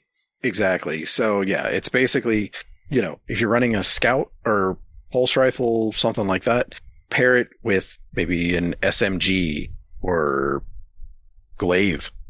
Something like that. Sidearm. Sidearms are fantastic this season. They are very good. Oh, so good. Fast firing fusion rifle. Fantastic. As long as you learn how to use it. I mean, I don't know. To me, rapid fire fusions are it's almost like a detriment. Just because it takes just a little bit too long. Well, it's like any close range weapon. You just have to learn how to use it. Every weapon has its pluses and minuses, and the fact that you have to wind up the weapon to use it means the skill ceiling's a little bit higher to use it. It's not going to be an easy point and shoot weapon. Yeah. The other thing is submachine guns are sitting with Radiance introduced this season. Oh, God. You're seeing like sub 0.5 second time to kills. It's amazing. The fastest charge time on a rapid fire fusion rifle is 0.46. So if you take an extra second of reaction time to charge it, even though you have the special weapon, that submachine gun's still going to kill you. Yeah, that's true. That happens. And that's the chess game, right? Submachine gun versus fast-firing fusion rifle. It's more like rock, paper, scissors, I think. No one's going to buy my chess match. Okay. I agree with you. Just we're too elevated in our minds. They can't keep up with us. Well, I think Cammy Cakes a long time ago, and I'll never forget this. There was an episode on Crucible Radio called 3D Chess, and that's where Cammy Cakes was talking about all the other subtleties about Crucible that people don't even realize or don't learn about. And that's 3D chess. There's very multiple layers to this Crucible game. Anyway, it's still out there. You can still listen to that episode, by the way. Yep.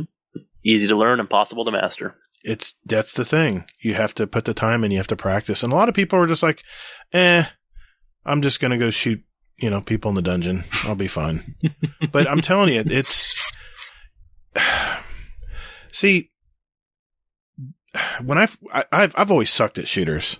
I played Call of Duty. I would get my ass killed a lot, and we didn't really care in the day because we're all with friends. We're all a bunch of old guys just shooting stuff and talking shit, and with trash talking was bad too, but we had fun doing it. But once I got into Battlefield and you started learning bullet velocities and the drop off velocities of weapons and stuff. You started wondering, how the hell did he kill me from that distance? And you start researching it out. And by the time that came around, I was in my 40s.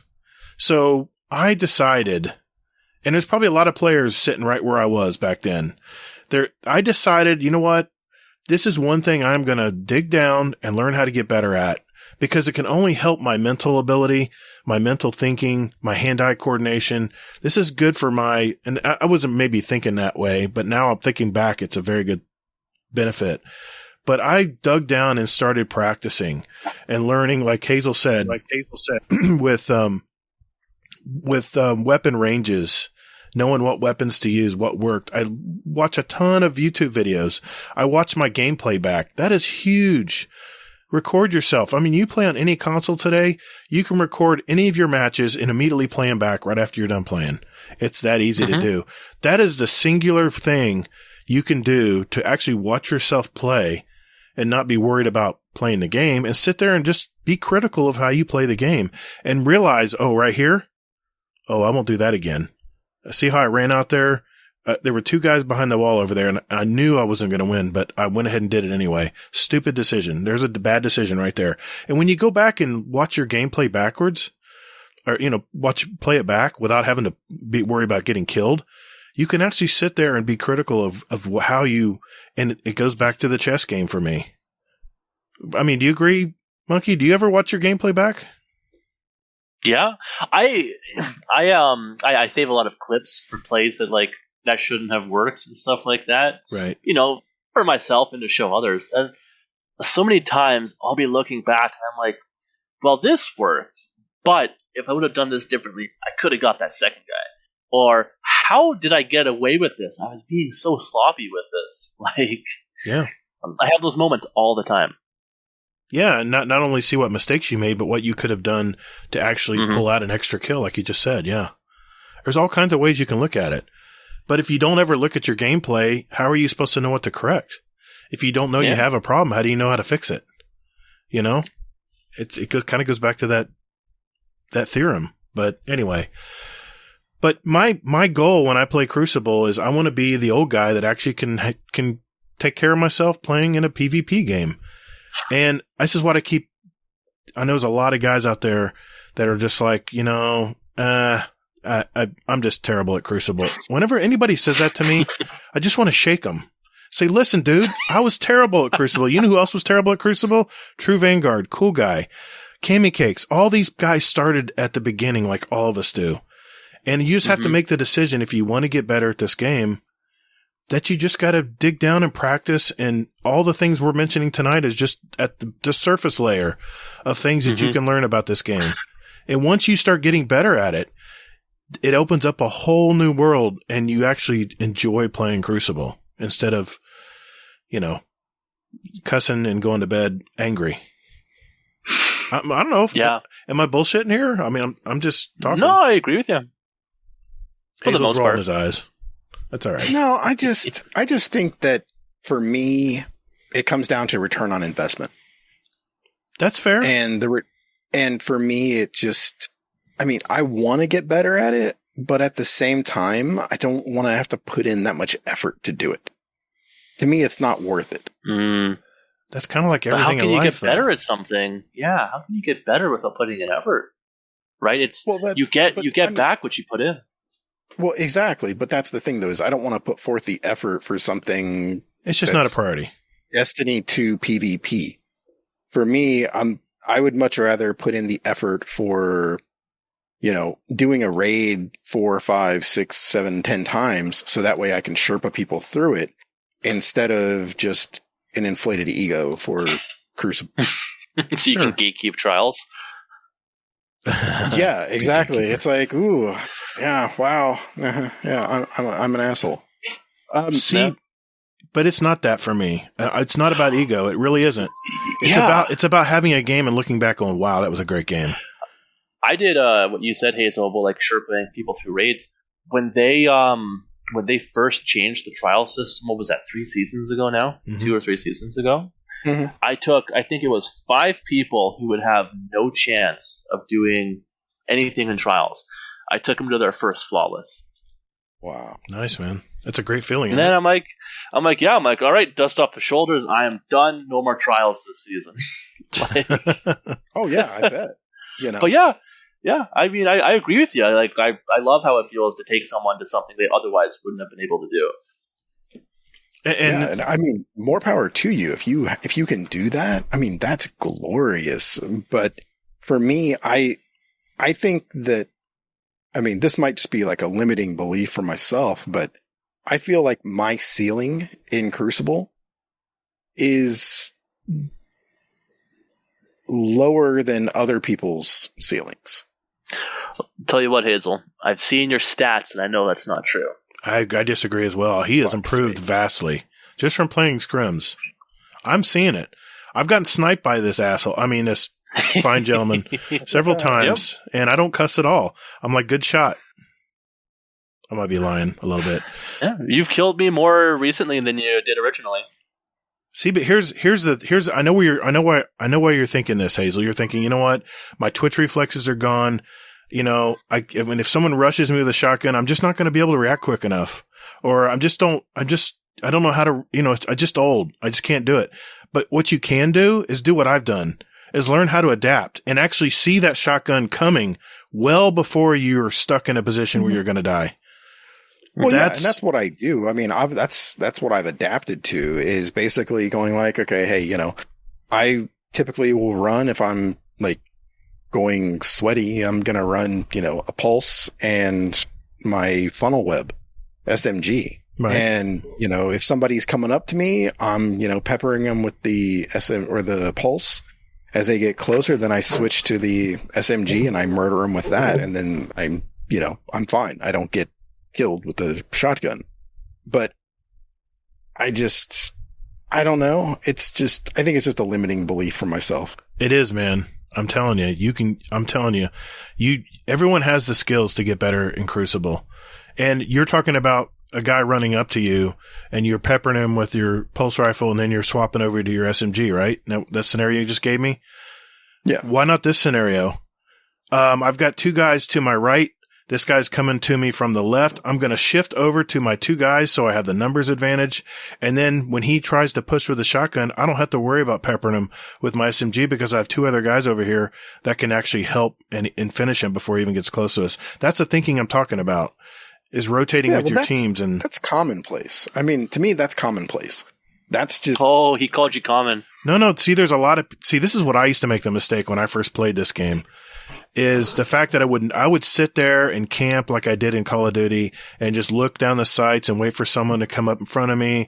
And then what would happen is the teams you kill them one or two times, they'd realize you're not moving.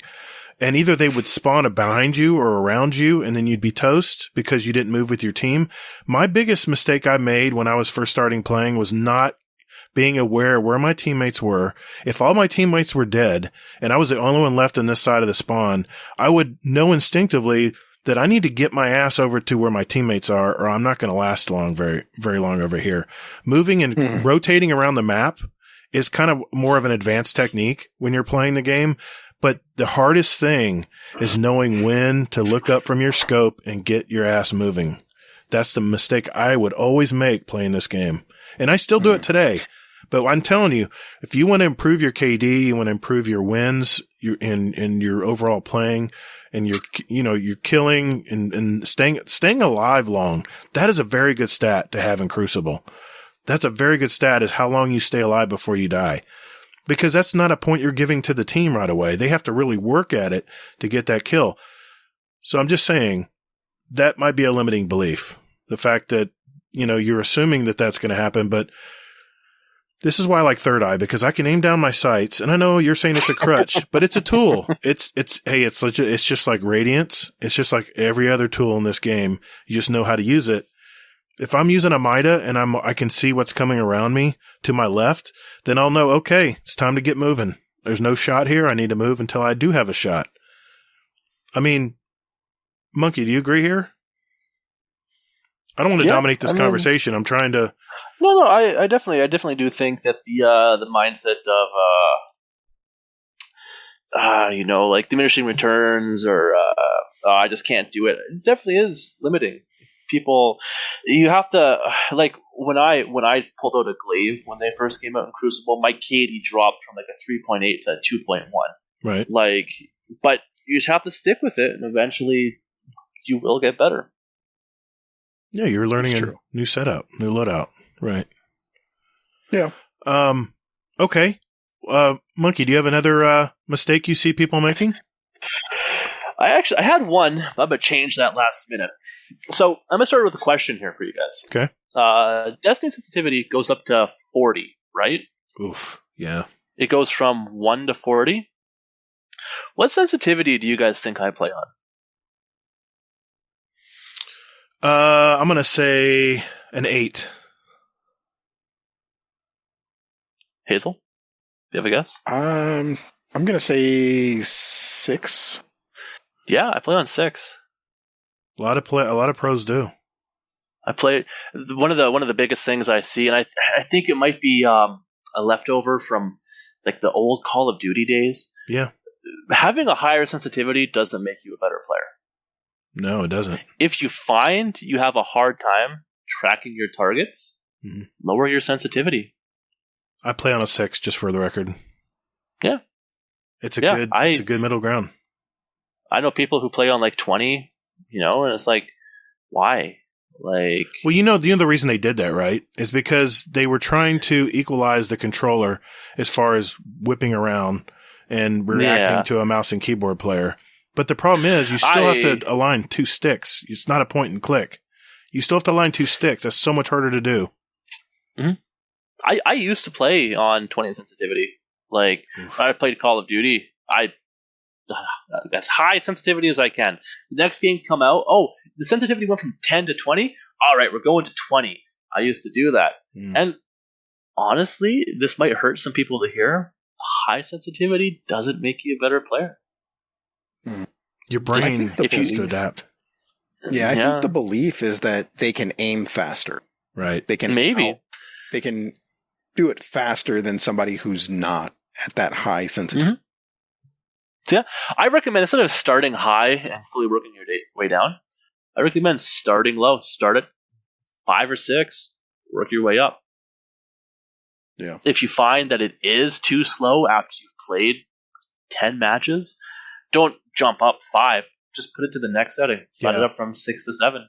Makes a Give big it a difference. shot for, yeah.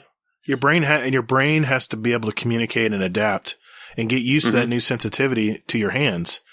And that takes a lot of practice and more. Your muscle memory has to kind of reset. You never want to shoot up quickly. Always a little at a time. You see it a lot in games, not so much in Destiny, but in games like Counter-Strike, right on like PC. Right. There's a lot of like, gamers. Like my mouse, for instance. My mouse goes up to 30,000 DPI. Jeez. Right. A lot of people will play on like 2,000, 3,000. They'll play really high sensitivity. Mm-hmm. The pros play on like 600 DPI, low sensitivity. Yep. Yeah, it's because as you get better as a player and you learn to predict and map placement and all this stuff, you don't need sensitivity to snap to someone because you already know where they're going to be. You don't. It's that mindset of knowing it's kind of envisioning what is going to be coming your way. And believe me, you don't always get it right, but the more you use that part of your brain and to mentally put that picture together, and all you're trying to do in Crucible is put yourself in the best position possible to win the gunfight. That's the name of the game. That's the biggest thing. Yeah, it is. It's the name of the game. So the faster you can adapt to what's going on around you, if your team's getting crushed, then you need to just jump over and follow and keep following your team to get into a better position where you can win the gunfight.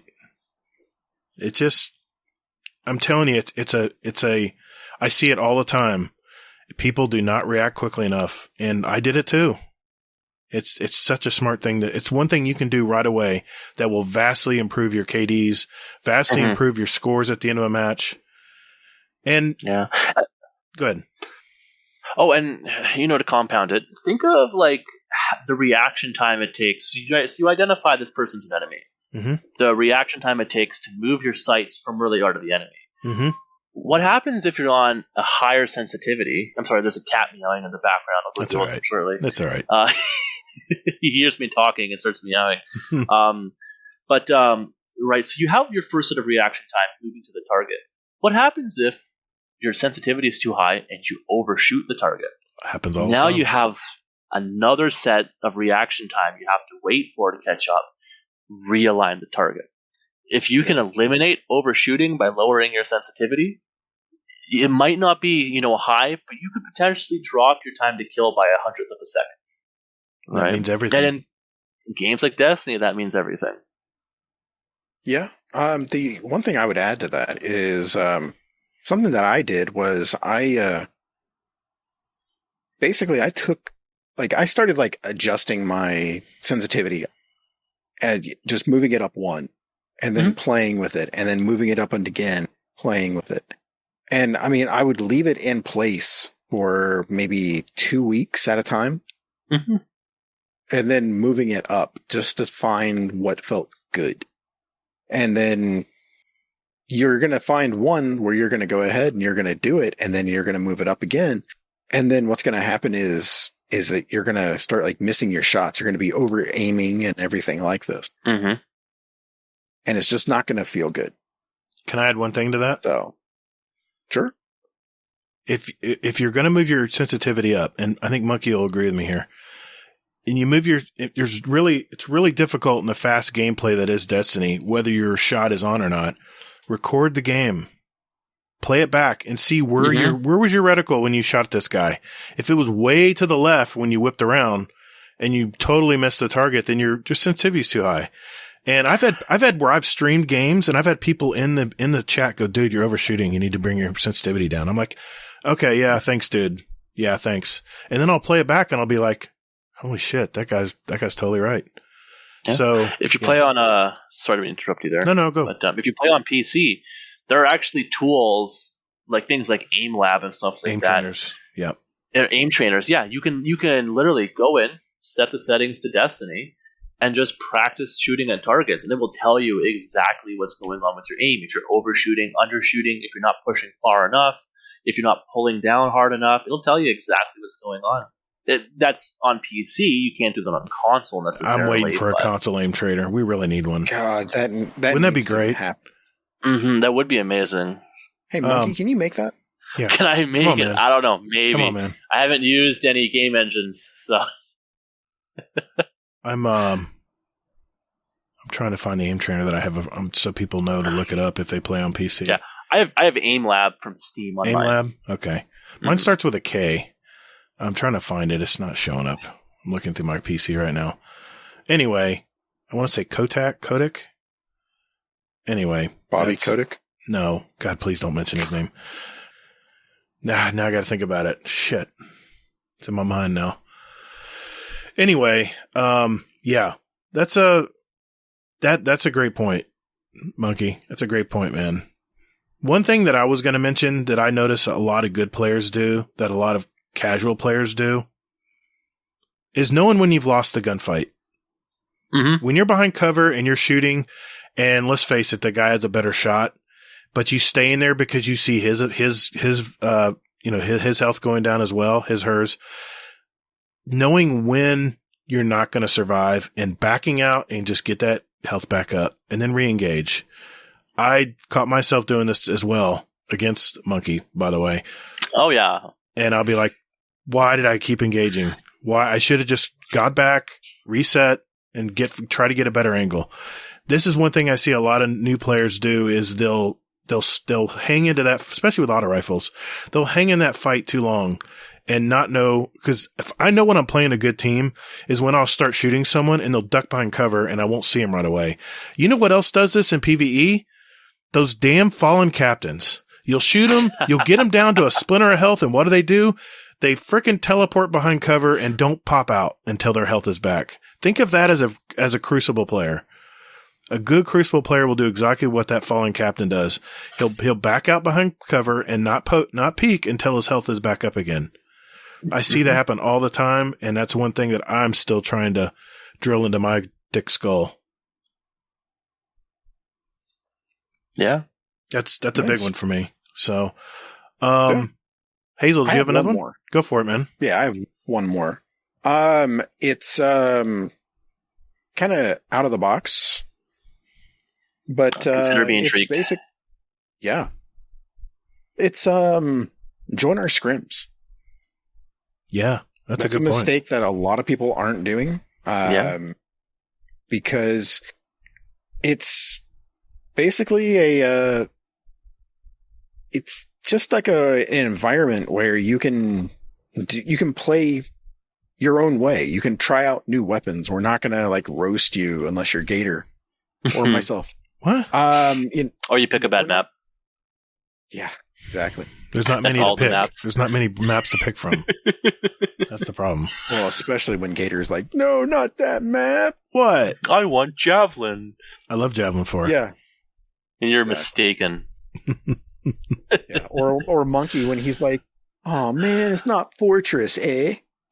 So, Oh, how about that there, bud? Oh, Sting. I don't you know. Oh, don't you know? But yes, so That's a great point. And it only lasts about an hour and a half usually. So it doesn't take up your entire night. And, no, you know, not at all. the stats don't count. Well, I mean, Munky's going to track them, but Munky's No, not going to post it publicly. It's it's the combat rating in Destiny. Yeah. It's Bungie's number. That's what he pulls. It's not that he's like, oh, that's right. That's right. You're just going off I got you. Even though it doesn't count it in the your actual stats in game, it's still in the background. They're counting it, aren't they? Yeah, it's a background stat that combines things. It's like your average score per match, the time spent in matches, the amount of matches played versus won. It tracks a few things like that. And this all goes into the matchmaking, doesn't it? Mm-hmm, yeah, try to balance teams. Yeah, because Bungie gives you a composite score that they won't share how they get that score, but everyone supposedly has a score. Yeah, I don't know. I read some dude's dissertation on Reddit on how he reverse engineered the combat rating, and I was like genuinely impressed. It's a better mathematician than I. Really? Oh yeah, that's pretty cool. I mean, I look at Elo on like the Tracker network, And I'm like, man, I know I'm a better player than this, but it's the fact that I don't get a lot of kills per game. I'm not a killer. I don't get 40 kills a game. Elo's entirely win-loss. That's the only thing that matters to it. That's true too. Yeah. So, good players can lose matches. Bad players can win matches. Yeah. So I'm a testament to that. So is Elo accurate, or is it just? What do you think? I tried Elo for the first matchmaking, and I think we've had better results with combat rating. Okay. So you tried Elo on our scrims. Yeah. Gotcha. Okay. Yeah. Well, the main problem is with Elo, how do you combine multiple players' Elo into one metric you can use? It gets tricky. You can do the average, but it breaks down as you examine it more under scrutiny. So I see. Yeah. Yeah, combat rating is actually pretty effective. I mean, yeah, it as much as it can be anyway. I mean, I don't know. I think since we've been using combat rating, I think that our scrims matches have been somewhat better. Yeah, yeah.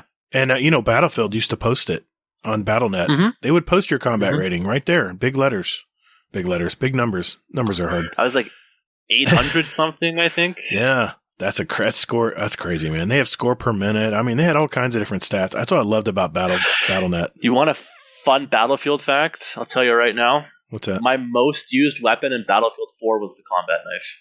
Really? You like taking dog tags, didn't you? I have more kills with the combat knife than any other weapon. You got the dog tags. You probably got them all, didn't you? I didn't need to shoot you if I could spend 4 minutes sneaking behind you and stab you. See, that's a great thing. It's a great thing about it. But I don't know. I like Destiny Crucible because it has a radar system that encourages a gunfight, and that's what I like. I don't like. You imagine if there was no radar, everyone would just play so passively. Have you played Momentum? Yeah, I know. I played some Momentum. I'm gonna Control. sit in the corner with my submachine gun and wait for someone to come to me. Or what's the other one? The one where you get your supers quickly. Mayhem. People just wait for their supers to recharge, and then all of a sudden they're brave. And then when they use it up and they don't die, they go hide in the corner and charge it up again. It's the game mode. I mean, all right. You have to hide. All right. Just saying. I was playing Mayhem as the Arc Staff Hunter reflecting supers back at people. Oh, that's awesome. Highly recommend it. I got to try that. Yeah. That would be fun, I bet. It's so much fun. Think about the practice of deflecting supers. That would be fun. Yeah. Oh, yeah, I've had moments. I had one moment where a Titan threw his hammer at me. I reflected and hit him.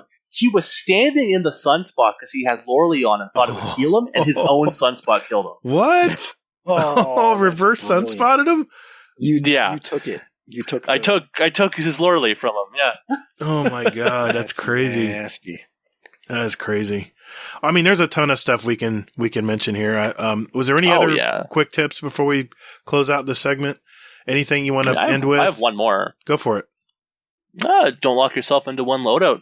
Experiment with things. That was on my list too. Yeah. But on the other end of the spectrum, counterpoint, don't try too many different things at once. Find something you're comfortable using and stick to it and try to improve on that setup.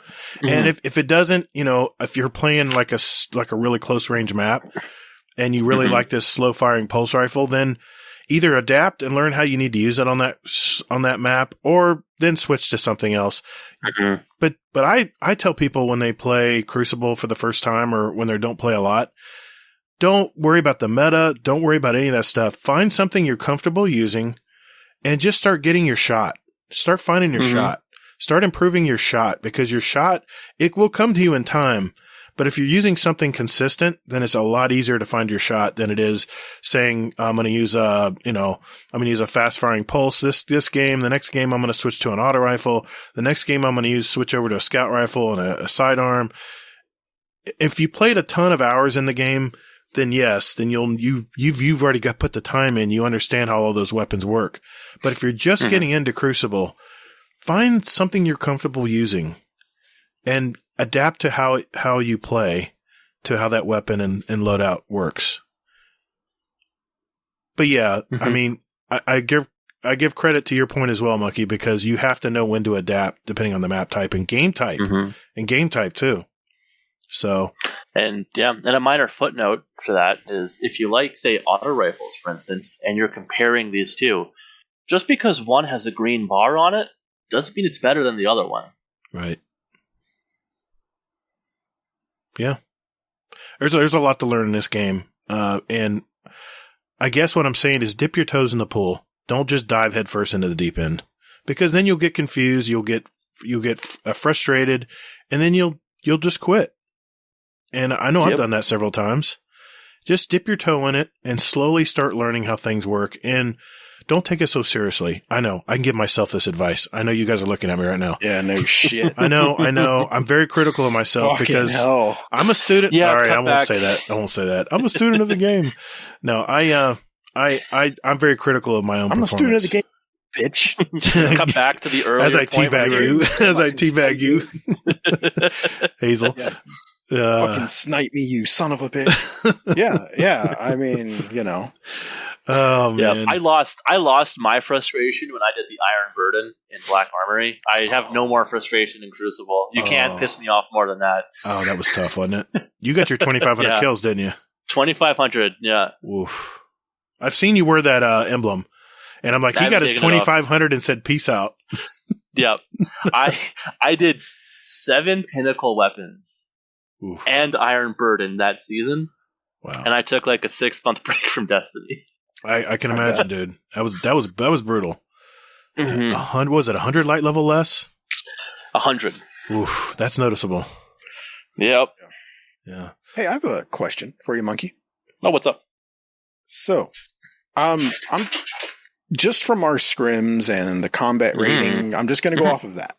Okay. So you are probably one of our top 2-3 players. Yeah.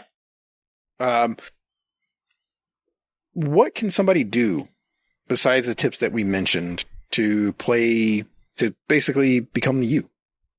To become me? Well, you can find my social insurance number and steal my identity. But if you mean just get better in Crucible, yes. I mean, it depends. It depends what your measure of success is. If you want to win more, don't be afraid to die and play the objective. If you want to improve your KD, don't worry about this is the most optimal build for this. Take something you're good with. Play to your strengths. Don't let them outmaneuver you. Right? You kill one person, you kill 3 or the second person, the third person comes. Don't be getting cocky there. You might not be able to take them. You may not realize you're hurt, right? So don't let them do that to you. But really, it's just practice and taking into account all the factors of Destiny, right? My personal high level tip, what I use every match I play is when I'm fighting someone, I imagine I'm them. I look at what I would do in their situation, and I do what would counter that. That's a great way to look at it. No. That's hard to do. But it's hard to do, but if you can master that, you're set in Crucible. That's a great idea. Yeah. I think that's the best way to end it, Hazel. What do you think? I agree. Yeah. Oh, I have to get this in. Record. That's what she said. Record your gameplay and watch it back. Yep. Do that. Yeah. It helps. Already said that. All right. I'm just reiterating it. I love the fact that you're like, I think that's a good way to go out. And then you're like, oh, but wait, there's more. Douche nozzle. Thanks. Order now and thanks, get Killer. $9.99 off your next order. Yeah, but you wait, too. I got one. I have one. Wait, there's more. You too can get better at Crucible. Here. Just get my books on tape. Yeah, that nobody has anymore. Yes, I know. It's a callback. All right. Thanks, Munky. We appreciate your help, man. Yeah. Appreciate everyone's input here. I think it was a good segment. I think that'll help people who maybe are a little timid about jumping into Scrims or Crucible, and hopefully there's some tips there that it will help them. And all right. Well, you know what time it is. It's time to answer our community questions, and we'll do that right after this short break.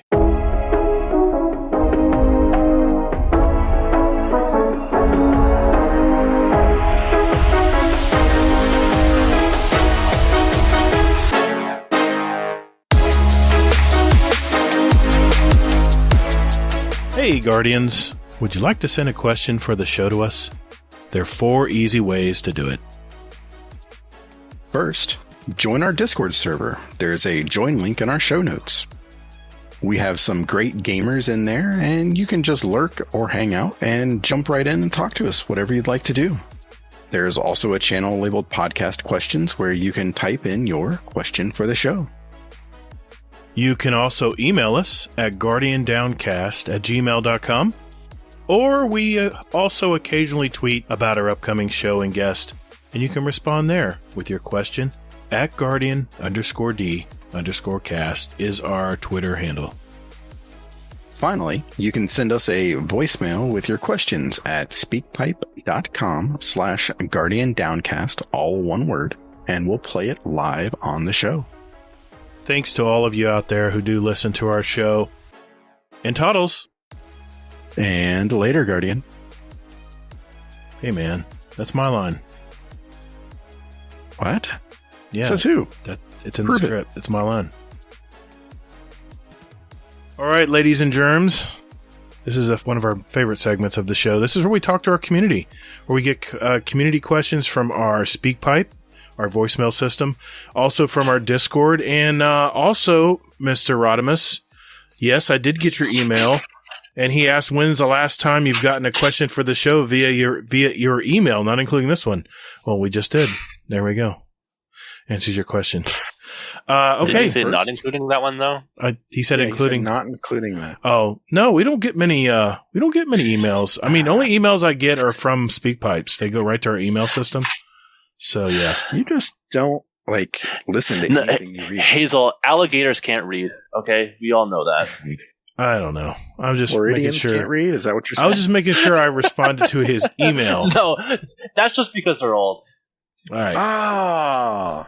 All right, let's get into some speak pipes here. Speaking of Mr. Rodimus, he's got 3 of them tonight. Let's see what he has to say. Good. Rodimus, what's up, buddy? So I've come to realize after working nights for the last year and how much random, stupid, amateur bullshit I see during the day with general public. Today, a coworker of mine asked me to help him load something to a car. So put in context, I work for a big box home improvement retailer. And this customer needed help loading 2x6 by 16 foot pressure treated wood into his vehicle. And my coworker had no idea what to do. So he asked me for help. So I walk out there and this customer has a Volkswagen Jetta trying to load these 16 foot pressure treated woods in his vehicle. And I flat out told the guy, I'm sorry, we can't help you. Come to find out, the guy had loaded into his car and he put it through his sunroof into his back seat. I'll let you have the mental image. So my question is for the show, what is the weirdest thing you've seen someone load into a car or driving down the road that has made you turn your head and think, what is he thinking? I have the perfect answer. Oh, I can't wait to hear it. Because I worked at a scrapyard. Oh, I know where you're going. Go ahead. What have you seen? Okay. I have multiple things. The weirdest thing I've ever seen, though, was to call them addicts, if you will. Right? It's the correct term, right? I got you. They brought in the back of their sedan a electric forklift battery. Oh my god! I don't know how they got a 4,000-pound battery into the backseat of their car. Oh my but god! They did. Was the car dragging all the way there? This was in the middle of winter in Canada with icy roads. Oh my god. And they somehow didn't crash driving across the city to get to me. Oh, 4,000 pounds in a vehicle. Wow. It was barely above the ground. It's like a bad bump and it would have destroyed the car. God, 4,000 pounds, that's like the weight of a Toyota Corolla. That's a lot, man. Mm-hmm. Yeah. It's like they doubled the weight of their car. Because it was just I don't remember what kind of car it was, but it was, like a Toyota or just like a Honda, some sedan. Oh my god! Yeah, forklift battery. I'm just trying to play that out in my head. I'm like, have you seen a forklift battery before? I have. I used to have one. Okay, yeah. Those are big batteries. Yeah. You can't lift those on your own. I don't know how they got that into a car, but maybe they used a forklift. Another one. The forklift without the battery. Oh my god, dude. But yeah, getting that out of the car was fun. Oh my god. Wow. That's crazy. Yeah, it's the craziest thing I've seen in a car. How about you, Hazel? You got what? You got an answer to that one? It's gonna be hard to top that, but yeah. I have another one that's even better afterwards for you. okay. Oh my god. I mean, nothing too crazy, just like mannequin legs. At least I hope they were mannequin legs sticking out of the sunroof. So I live in Florida, so you see the weirdest shit here. I've seen pickup trucks that are like, I don't know, should just drop it off at the junkyard when they bring everything in it. I've seen the tires like an inch sidewall left is so flat, and just fenders like just ready to fall off. And they get this thing loaded down with, it's usually scrap. It's usually scrap guys. And you'll have 5 guys piled into this single cab truck, and I just boggles my mind every time I see it. Another thing I've seen people with trailers that are way overloaded and they don't know how to drive with a trailer, and the trailer will start fishtailing because the weight's so bad in it. And I don't know how I thought my car was going to be impaled by this thing, but somehow he got it back to under control. He slowed down and pulled over and realized he was way above his grade of driving skill. But yeah, I mean, it's Florida, man. We see everything here. You had another example before we move on? Okay, so this one isn't so much what I saw in the vehicle as much as the aftermath in the hour after it. Mm-hmm. Anyway, guy comes in, I'm not going to say his name or anything because it's like an actual legal thing. Oh, but wow. he has like what looked to me like an industrial battery. I'm like, cool, it's like a couple thousand pounds. Put on the scale, weigh you up, get you out. Anyway, like half an hour after he's gone, the RCMP comes in looking for this guy. Turns out he stole the battery out of one of the Canadian Pacific Railway trains that was parked in the city. God. Oh, that is a federal offense, might I add. Royal Mounted Police, is that what you RMC? The RCMP. RCMP. Yep. They're like, the Mounties, if you want. Gotcha. They come in like, do you guys have this battery? Have you seen this person? It's like, oh yeah, it's right there. God. Like, that is crazy. Yeah, like we have to. I have commercial buildings here that have to put cages around their AC units because people steal the copper out of them. Perfectly good running ones. People have stolen the copper off of our buildings and tried to sell it to us. That's nuts, man. Yeah, that's crazy. I'm honestly glad I don't work there anymore because I'm so tired of dealing with those people. Oh, I bet, man. You probably had a story every day. Wow. God, yeah. I mean, there was the one with the fanny pack with the house cat in it. Like there was so many. Oh, I bet. I grew up around construction, so I've seen a lot too. But yeah, I'm sure you've seen some characters. We have a second one here from Rodimus. Let's see what he has to say here. Okay, so I finally listened to the show, and since Gator, quote, banned me for asking questions of the podcast channel, end quote, I have a question for the show. On your road trips you've done in your lifetime, what is the worst state you've driven through? Mine is Ohio, because Ohio sucks. Hashtag fuck Hazel. Well done, sir. Ow. Well done. Ow. Wow. It's like passive aggressive. You piss him off, and then he says, I didn't ban him from the questions. Damn. What did I do? Worst state. I have an answer, except I've been through the states. Go for it. Montana. You don't like Montana, man? It's like the rip-off version of the Canadian Rockies. But it's so beautiful, man. All the hills in Montana are beautiful. Yeah, but I live in Alberta next to the mountain. Oh, you're spoiled. Okay. I got you. It's what is it? Is that the Rockies that head up there? The Rockies. Yeah, it's part of the Rocky chain. I got you. Yeah, that's yeah. I mean, Montana is a beautiful, beautiful state. It just has rolling hills, a lot of rolling hills. Yep. And It's discount Alberta. Vast area, man. Wow. Worst state. Jeez. God, I would. Oh man, I could get hate for this answer. California, Texas. I have to say Illinois. Illinois. because when I drove through Illinois, I didn't drive through the Chicago part of Illinois. I drove further south. I'm sorry. It was, I swear, it never ended. It was cornfields and wind turbines as far as the eye could see. And I never saw anything until I was out of the state. Yes, granted, I've been in Chicago. I'm sorry, Briggs. I've been to Chicago. It's a beautiful city.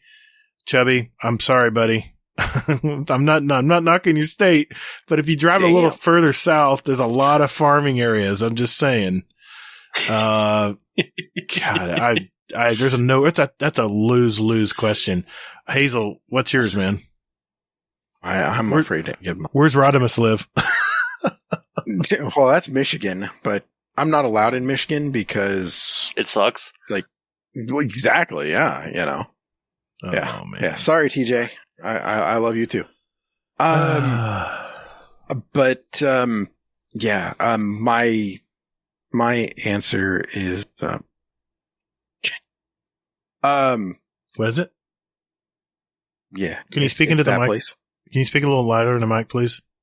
No, I didn't hear that answer. I don't want to get hate. I'll enhance it. I'll enhance it in post. I didn't hear it. What did he say? I don't know. I didn't hear it either. I think I know what he said. Alabama. Come on, man. Grow a pair. Let's go. Where is it? I don't want to say it. Do it. Peer pressure. One of us. I get enough hate mail. Okay? Oh, come on. I'm the one that wimps out on stuff. You're never the one that wimps out. Well, that's because this is like, I know people that live in this state that, that are in our Discord and stuff. All right, fine. I'll take the brunt of I'll take the abuse this time. That's all right. I said West Virginia. Okay. West Virginia. Sorry, Sin. Yeah. And, RPG too. And I know that there's a couple other people that are there too. RNG? No, RNG's in North Carolina. No, I said a couple other people. Oh, okay. Okay. All right. So. All right. Fair enough. East Coasters. Fair enough. All right. Rodimus has one more for us. Let's see what trouble he's going to stir up this time. Good morning, show. Question for the show. Are you one of those people who are a last-minute shopper who likes to go into the store with like 5 minutes left to closing and would love to stay for 30 minutes? Well, last night we had this lady who would not effing leave. No matter how many people went up to engage her, how many times we tried just to push her cart to front to check out. I just believe those people just need to stay home or be taken out back to the woodshed. Just want to know if you're one of those last minute shoppers or do you respect the people in the retail world? How many of us here worked in retail? Me. Similarly. I so think about retail people when my wife's paranoid about it because she's worked in retail a lot. And we'll say, well, what time they close? 9. Well, it's 8:50. We're not going in there. I'm like, oh, okay. Mm-hmm. You guys? Are you guys one of those When people? I worked at the scrapyard here, I closed at 7 p.m. I had one day where a pickup truck with a fully loaded trailer shows up at 7 p.m., fully loaded with metal. It's one thing, someone taking their time and buying something. Right. When you have to help someone and physically unload their stuff. Oh, no. You have to sort it for them? Oh, my God. Yeah. I lost my humanity that day. That's when the first time I yelled at that job. That's when you take a little bit of weight off the scale. No, that's when I shut my doors. No. Just close the window. Drives a car onto it. Yeah. Yeah, I'll never do that to anyone after doing that. Yeah. Yeah. People work hard enough. I put in an extra 3 hours a week working there just because of people showing up early and staying late. I get that totally. Yeah. It happened to me all the time, man. All the retail jobs I've had, you'd have this one person who was just oblivious. Mm-hmm. You know, we'd dim the lights. We'd flash the lights. We'd do all kinds, and people just I'll just continue looking over here down this aisle. Yeah. It's getting kind of dark in here. Yeah, or I'd be closing the door. Someone pulls up on a bike. He's like, I got something last minute. all right, let's see what you have. Empties his bag, and it's headstones taken from the cemetery. And it's like, dude, just get the hell out of here. Go. Like, no, don't touch it. I'm calling the police. Get the hell out of here. Like, I love it. Man, we could have a separate podcast just for the stories through the recycle yard. Oh my god. Oh my god, there's so many of them. Hey, thanks, Catalytic Rodimus. converters. Thanks, like, Rodimus, for those questions, dude. We appreciate it. I've heard of people stealing stuff off cars. I mean, it's just crazy, man. There was poking holes in gas tanks. I heard that in the news. I was like, what? Poking holes in gas tanks? Yeah, people are so desperate for gas. They put a pan under it and they drain the gas tank. They don't bother going through the cap. Mm-hmm. Yeah, that's crazy, man. That's nuts. Yep. We got another question here. Doesn't say who it's from. Hello, Scumnerd here. Who is the most influential musician who has ever lived? It's either Elvis or it's Bob Marley in it. And I think it's got to be Bob Marley. I've just been listening to some Bob, and it's amazing. It's Sunday morning. It's the day after my girlfriend's birthday party. So, we're feeling a little bit tender, but we've had a little bit of Bob Marley on and everything's good. So my choice is Uncle Bob. You've got to have an Uncle Bob. If Uncle Scumdev's saying Uncle Bob, then you got to keep it in the family. Anyway, I love you all. And who is your most influential musician of the universe? Love you. Stay safe. Wow, that's a tough question. What do you think, Munky? Most influential in the universe. Well, that's the thing. Like, I know, like, influential musicians to me, but like the most influential musician who have ever lived, like, there's a lot of them. Mm-hmm. You know what? You know what I'm going to say? Benjamin Franklin. Hear me out here. No, he was a good musician. He was a musician, but also he preserved a lot of musical history. Things like I think it's the harmonica. It's like the glass bowls that spin with water on them, and you play the vibrations and stuff. Oh yeah, a lot of things he preserved through his patronage. Dude, there's so many things he invented that people don't even realize. Yeah.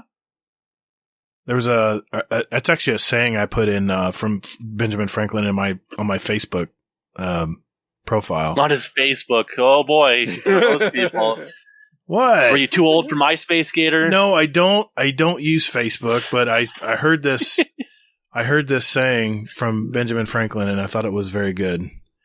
But I thought you said that you put this comment on Benjamin Franklin's Facebook. I was like, what the fuck? I don't think he had it back then. Oh my god. Go ahead, Hazel. I gotta find the quote now. Go ahead. What's your going to be your answer most here? Influential musician. I mean, I probably have to go with Elvis.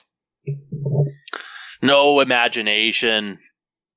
I mean, but I thought that like before he even like said, his two, I'm like, yeah. Yeah. I mean, just seems he broke down walls and stuff. So yeah. Well, speaking of Benjamin Franklin, this is one of my going back to your first answer. This is a quote from Ben Franklin that I put on my Facebook profile.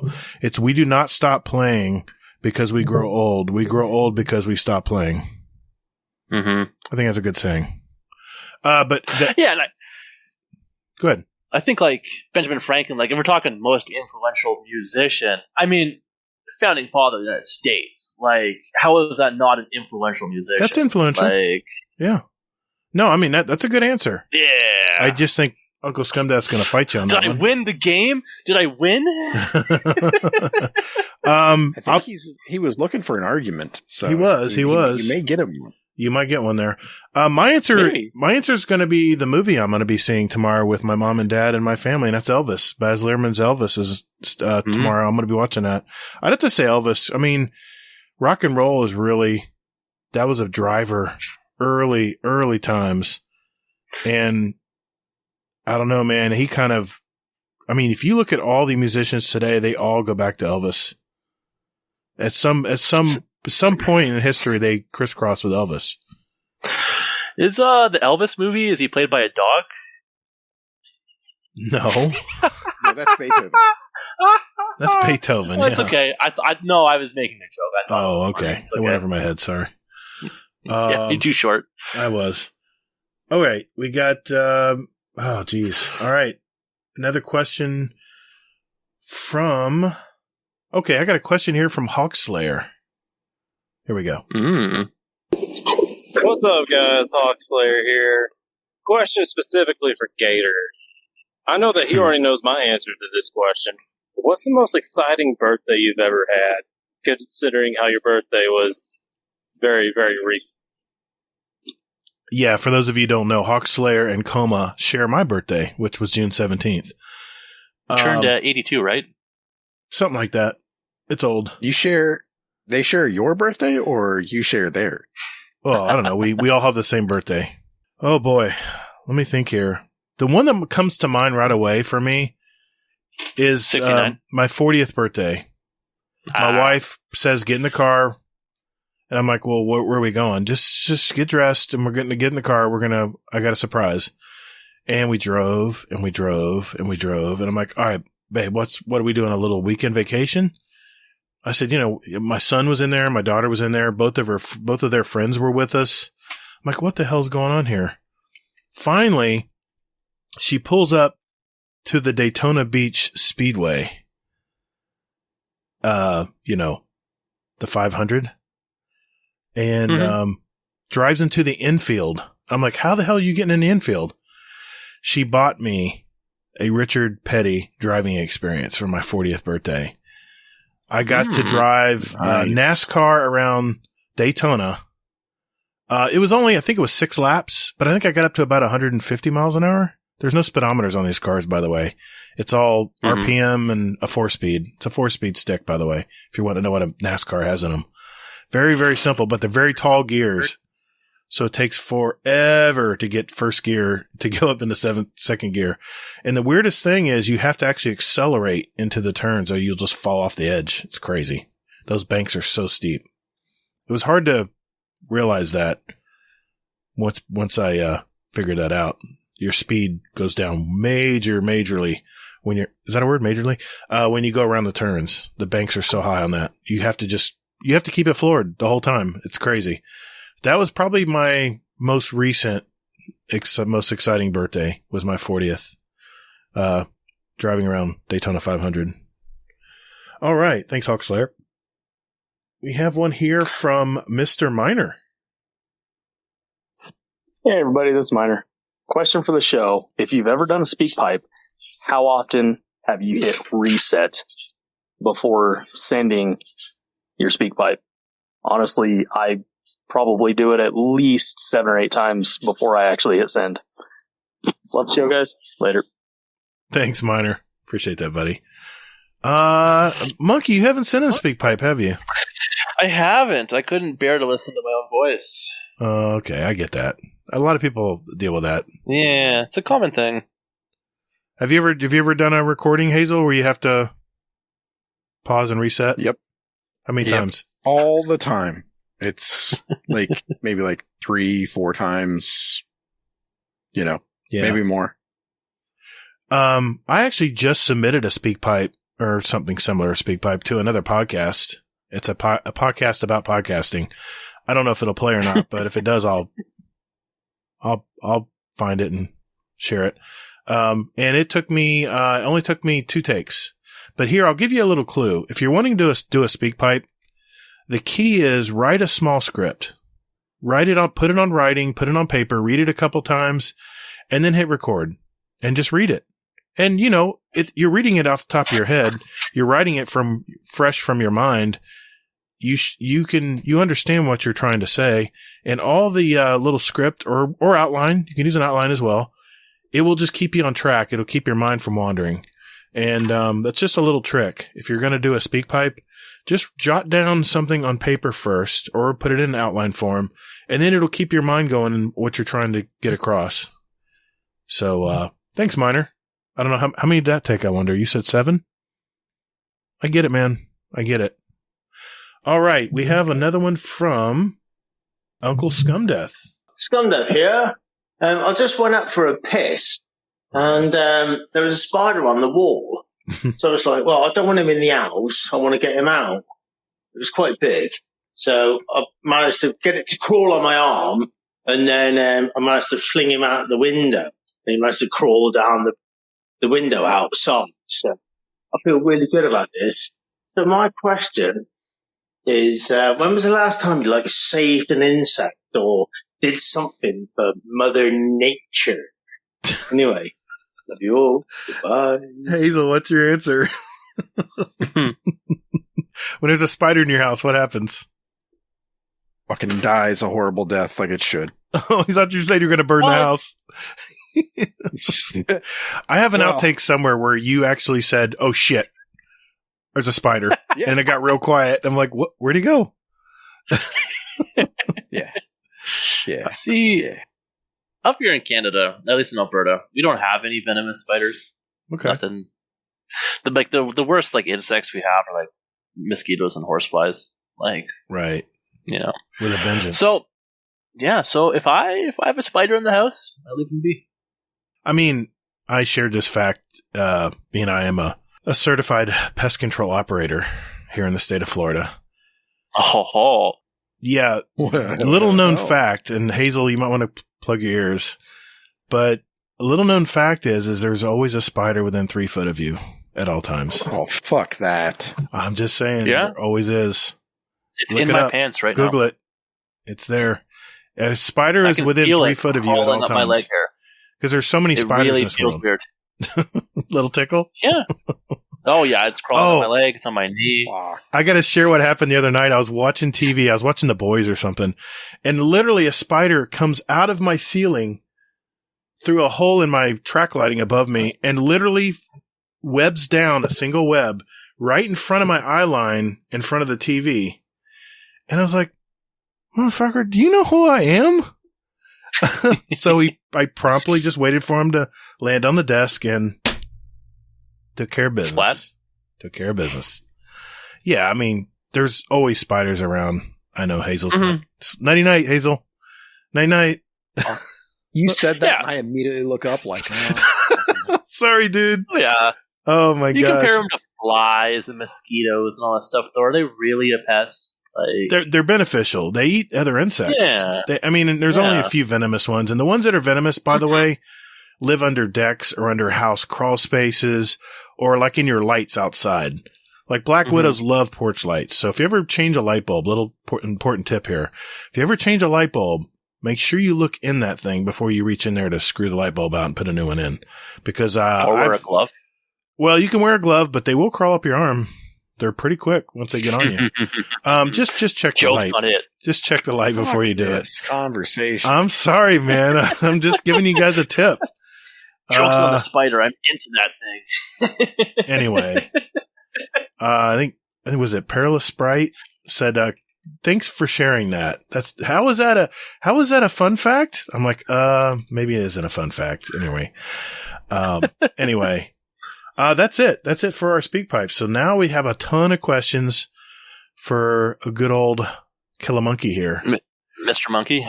No, Killamonkey. And let us get into those, Hazel. We have quite a few here, so there's a lot of responses to some of the questions too, so we have to fish through those. I'll start with this one, Hazel, if that's all right. This is from Hades. Question for Munkle Bunkle. I don't know what time it is there or if this will make it, but how many times have you killed the host in Scrims? Lots.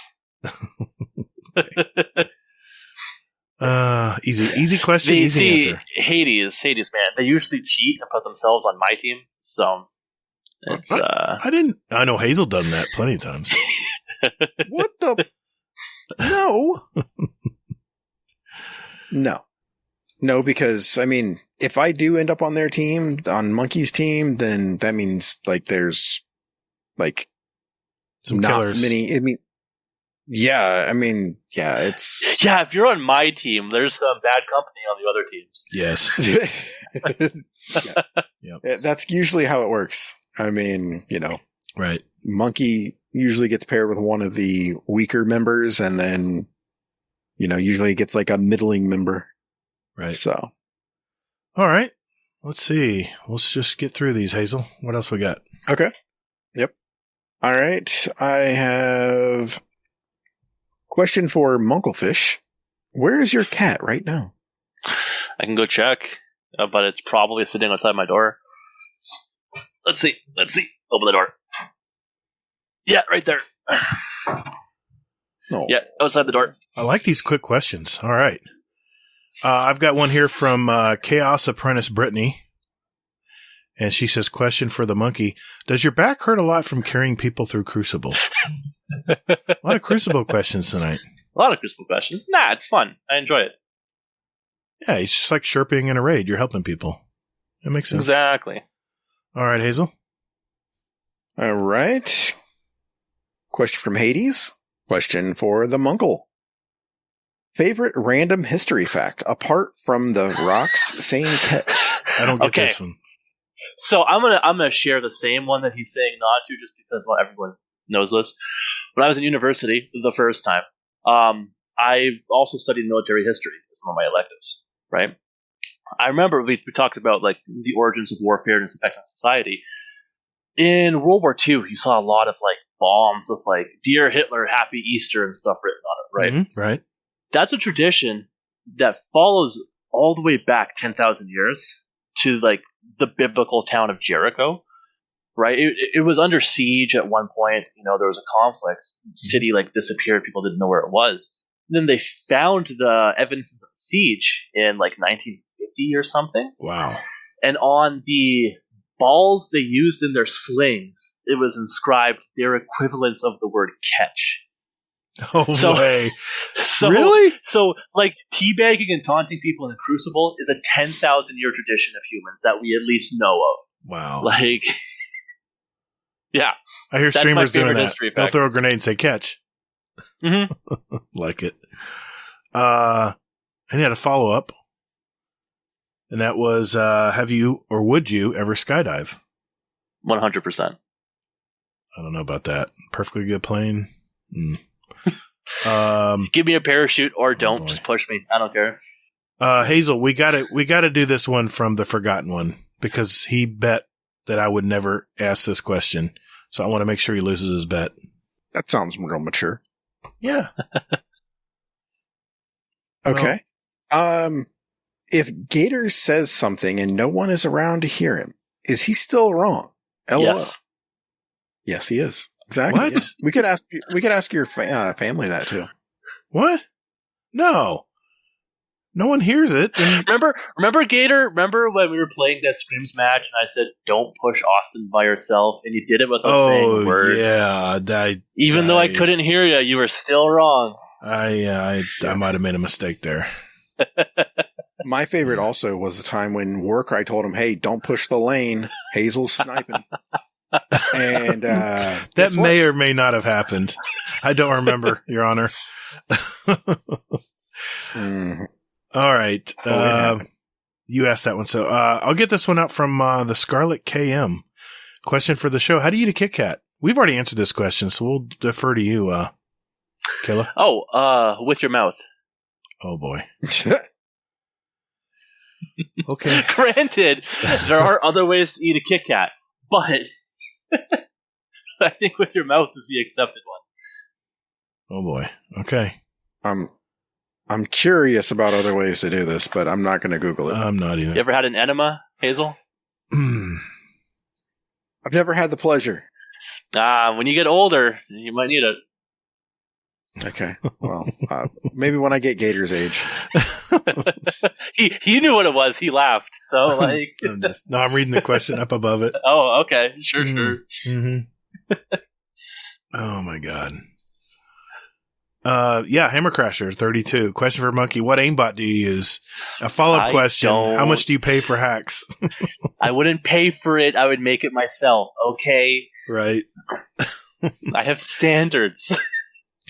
Oh my god. Yeah. Sounds about right. Yeah. All right, Hazel. What else we got? Any more for? Oh yes, we have several for Munky. You think? Yeah. Well, yeah, go ahead. Okay. Go. Just scrolling up. I think our thumb thing is failing us. Yeah, I thumbed up some of them. You did some of them. Question from Big Briggs 28. You've already answered this one. It's how many glaive kills do you have? 2069. Nice. And then question for the show, not really a question, more of an advertisement for Team Chaperone Heads. That's all. Team Hades is better. Oh boy. We got to get to the bottom of this, man. I don't know where it started. I don't know how it started either. I have no idea how this all started. Listeners, this is a Team Hades, Team Brittany battle that we have going on in our Discord, and we don't understand how it got started. Maybe we'll shed some light on that soon. I don't know. Scroll back through 10,000 messages. Oh my god, it's crazy. Scrolling up here. Question for the Munky. This is from Gator Senpai. This is Salt. Question for the Munky. Yep. Why do you hate us Titans so much? Because you're easy targets. They are pretty big and bulky. Question for the Munky. What's your favorite weapon to use to annoy people in PvP? Whatever is considered the worst weapon at the time. For the longest time, it was Cryosthesia. I like that weapon. Anyway. I like it too. It had like a 0.5 on Light GG for its Crucible rating, though. So, okay. I used it.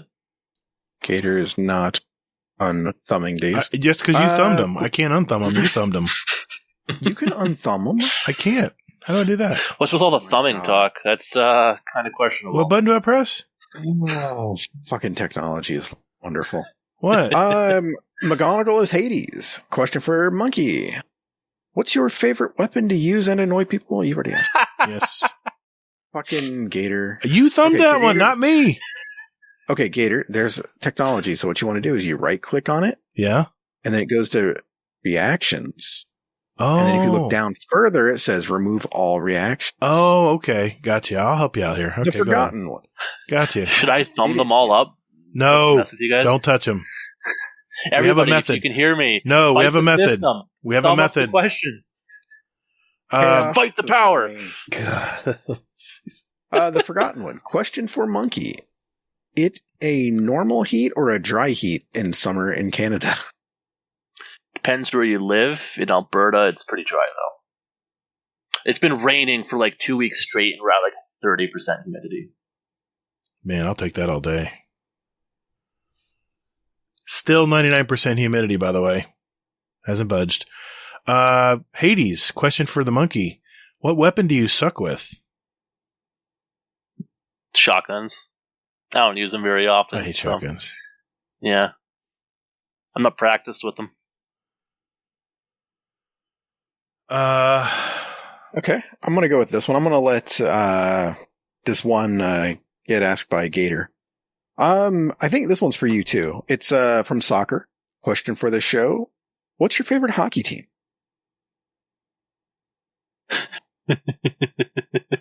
So I'm going to lose my Canadian license right here. I don't watch hockey. Exclusive. What? I'm not a sports person. So. Wow. I've never heard of a Canadian that doesn't like hockey. I prefer more civilized sports like chess. Thank you very much. Oh my gosh. You know what? Did I sound pretentious enough? You know what? I don't know. Flip may put burning crap on your doorstep or something. I don't know. He may not be in Ontario. I'm fine. I don't know, man. He may make the drive. He'd all right. have to go through Saskatchewan. He wouldn't do that. No one would.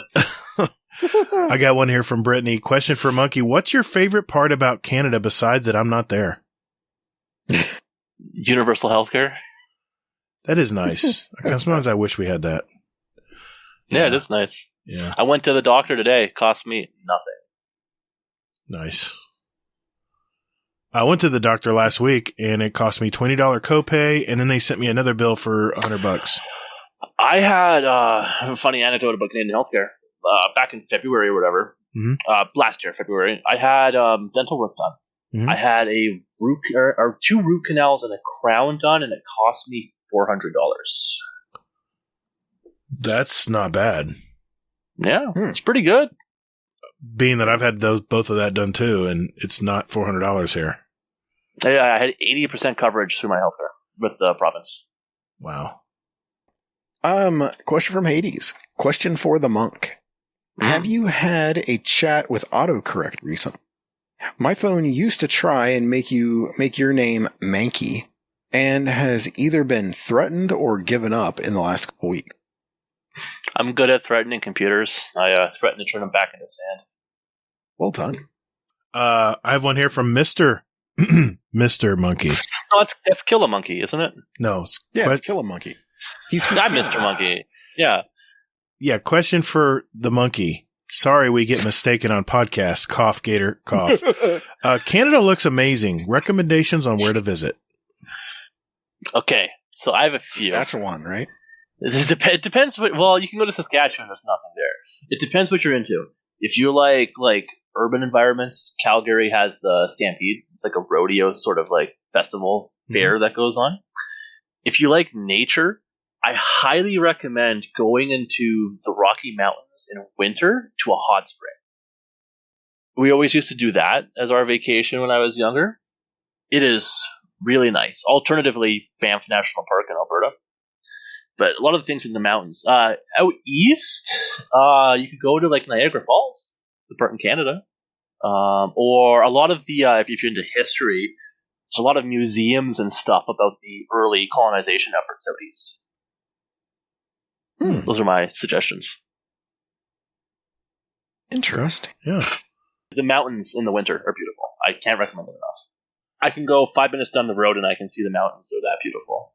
Nice. Not that distance is beauty, but they're beautiful. Recommend them. Chaos Apprentice Brittany asks, question for Munky. Are you a killer of monkeys, or are you a monkey that is a killer? I could tell you, but I'd have to kill you. I think that answers the question. Yeah. Continuing on here, Sage of Data Bio. Question for the show. If you play on console, do you play laying down or sitting up? I used to, so before I got my chair and stuff, I used to play on a couch and I play lying down, actually. Really? I have a chair now and I play sitting up, but I used to play lying down. I fell asleep so many times doing raids and stuff because of that. Oof. What about you, Hazel? You laying down? It depends on what I'm doing. If I'm just, running around doing something like my Pentacles or something like that, sure.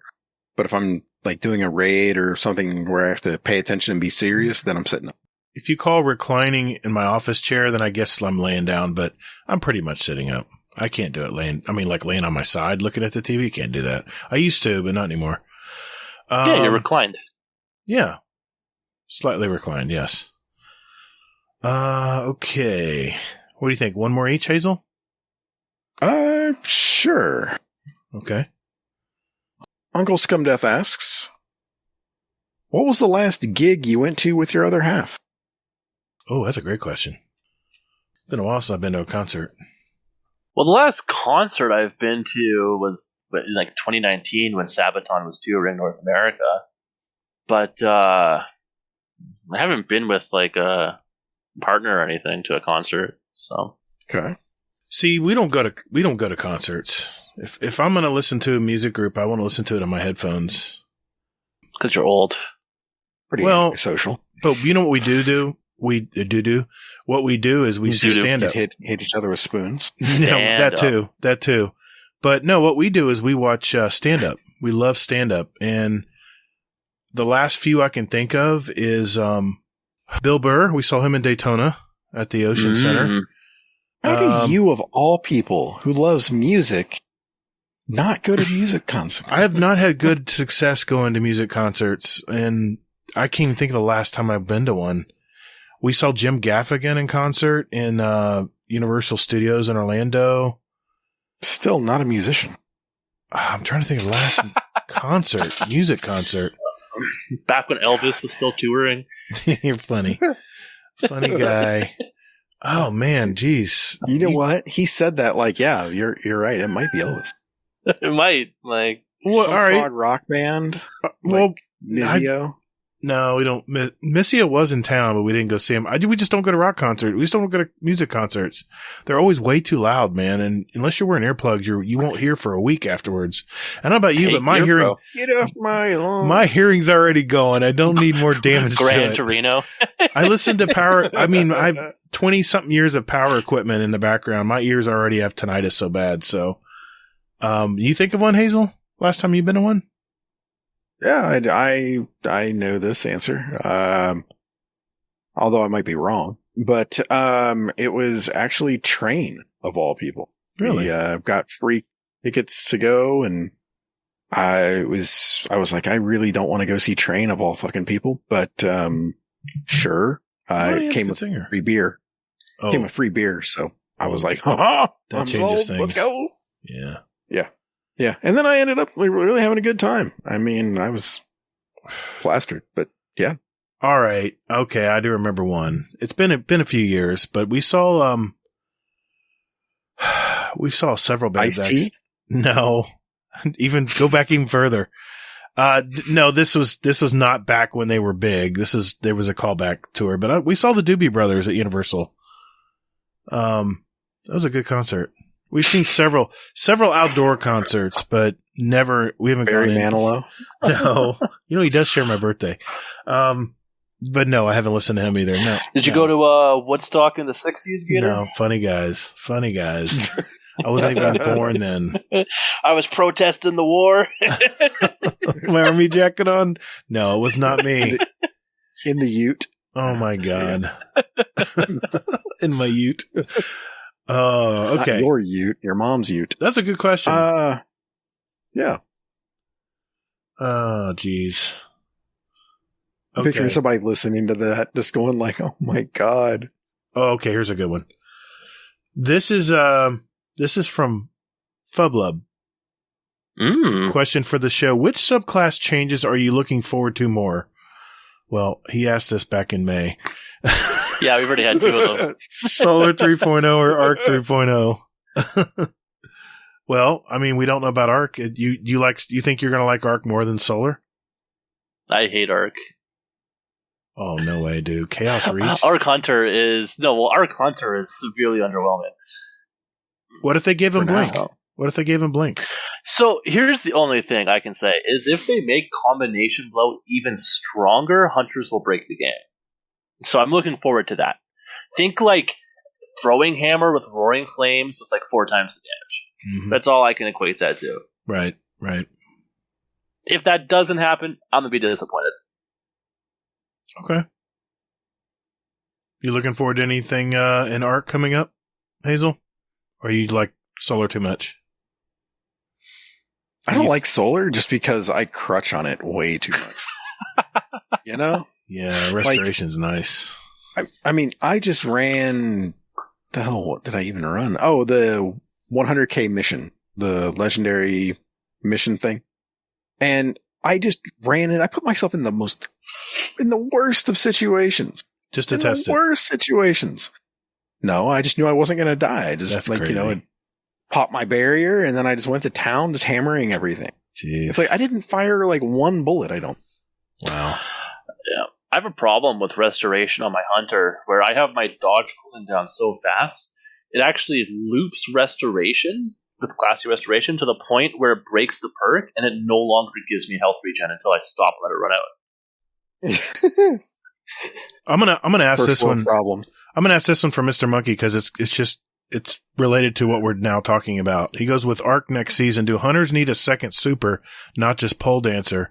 If so, what would you like to see? I think it needs to be some form of burst damage, like Thunder Crash or Chaos Reach.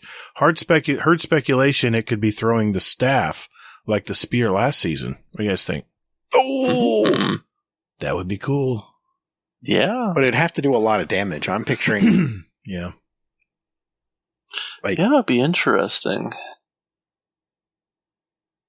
I'd like to see, I would like to see Blade Dancer back. Only problem is we have that with Spectral Blades. Yeah. But that would just compete with Arc Staff. I mean, giving it some sort of burst damage would be interesting. Giving Arc a burst instead of a roaming super would be... Well, with the arc class, you can lay like a carpet of arc and it shoots forward, but it doesn't have any range. And I don't think it would kill. That's from the glaive.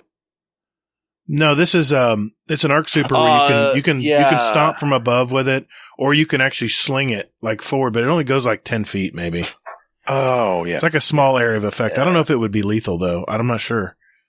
I haven't used it enough, but I remember that's the one I have if I'm running arc, is the one where I can stomp, from above and just blast and stomp the stake into the ground and create a disruption. I don't know. I don't play hunter that's enough. That's probably why like arc is last, I'm guessing. Must be. Yeah, unless they build. unless they really overhaul it, I don't think it'll be as significant as Solar or Void 3.0. You don't think so? Yeah, they'd have to do something massive to Arc Hunter to make it, unique. Not just the same 3 subclasses. Well, Here's Arc Staff, here's Arc Staff, here's Arc Staff. Have fun. I mean, it's Chaos Reach if I'm on my Warlock. It's going to be Thunder Crash, Superman. If I'm playing my Titan. If I'm playing Hunter, I play Solar. 1,000 Knives. The 1,000 Knives class. Mm-hmm. I like Void too. With the Yeah, it's the invisibility's nice, but you're not a real hunter, so don't stop. I know. I play all 3, but I don't play Hunter enough. It's my last character I play, so I know more about Titan than I do Hunter. Anyway. It's the best class, though. Is it really? Yeah, it is. What all the pros play. I'm telling you right now, don't look it up. Don't see they're all Titan crutches or anything. They play Hunter, just believe me. I like to go against the grain. I play my Warlock. Hey everyone. You like heals on demand. Hey everyone. Easy mode. Just wanted to thank everyone for your questions. Fantastic questions, everyone. Thanks for sending them to Mr. Killamonkey here. And thanks for answering them. I see I combined it. Mr. Killamonkey. For the last time, it's Mr. Monkey Gator. No, it's not Mr. Monkey. Quit confusing me. You're confusing me. This is Mr. Monkey. No. He's Canadian. No. Just to make it even worse there. No. All right. Thanks, everyone. We appreciate your questions and keep sending those in. We love speak pipes, by the way, if you haven't figured that out yet. So thank you for that. And we have one more segment. And Mr. Fudd, take it away. Whoa. Hold up, Mr. Fudd. Not quite yet. Hey, everyone. We had a couple of our community members that sent in a couple speak pipes last week, and they didn't quite make it in time for our show for Mr. Fluffy Fingers MD.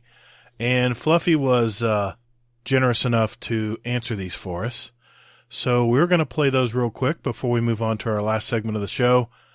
And all right, let's start with the first one here. I think Hammer Crasher had 2 of them, and then we had one from Uncle Scumdeath. So we'll play those right here. Hey, Hammer Crasher 32 here again. This question is for Fluffy. What does the MD stand for at the end of your name? Is it medical doctor? Merman Dingus? Meaty Dick? Am I the only one that wants to know? Hammer Crasher, my good friend. First of all, I believe you said that you listened to a Potato Thumbs episode. That is amazing, my friend. Thanks for giving us some of your time. I appreciate it. What does the MD stand for? Well, I could answer your question, But I think instead of doing the right thing, I'm just going to throw a lot of options at you. I'll let you decide what it stands for. Some of the things that come to mind: Master Dad, Muppet Diaper, Musty Drawers, Miata Driver, or even a mighty dendrophiliac. What can I say? Paraphilia, it's the newest thing. Anyways, hope you guys are having a good weekend, good week, whatever it is. Whenever you're listening to this, I hope it's good. And keep supporting GDC. They're good people. Hey guys, Hammercrasher here. I was listening to a Potato Thumbs podcast a while ago, and Fluffy was talking about playing some PvP, and he was starting to get frustrated and doing worse, and getting frustrated and doing worse, and that whole snowball effect of kind of getting into your own mind about things. He said he took a break, reset, and then came back and started doing well. How do you reset when you need to? I know when I'm playing by myself and I'm not doing well, I'm pretty hard on myself, and I should probably stop and reset. And sometimes I don't do that. How do you make that happen? Love the show. What's up, guys? Hammercrasher, thank you for the questions. So let's start off with this one about getting tilted and how to counter that. I absolutely have days where I just can't hit shots. I get frustrated by not hitting shots, and just the whole world is going to crap. I find it's best to like walk away and actually do something. Honestly, like going outside and getting some sunshine and fresh air seems to work the best, whether it's a short bike ride or just like cracking a beverage and sitting in the backyard and letting the dogs run around, taking the dogs for a walk with the kids, just something to take me away for 15, 20 minutes, even an hour. The longer I can step away, obviously the easier it is to reset. I guess I would also throw in, like, if you have a half hour, man, throw on some yoga with Adrian and do that. So, yeah, just stepping away. It's good. It's worth it, because when you come back refreshed, like, games are so much more fun. So, hey, maybe even the next recording, I will remember to turn my ringer off on my phone so you don't hear notification sounds. I don't know. We'll see. Maybe. Hello, Scumdeath here. It's not on the toilet. Forget that. Got a question for Fluffy here. What was the first ever website you ever saw? Mine was something on my mate's an early computer. It was a site called eBaum's World, which was a weird comedy thing. And I thought, oh, this is amazing. The internet is awesome. But God, if I look back at it now, I'd be like, oh my God, what's that?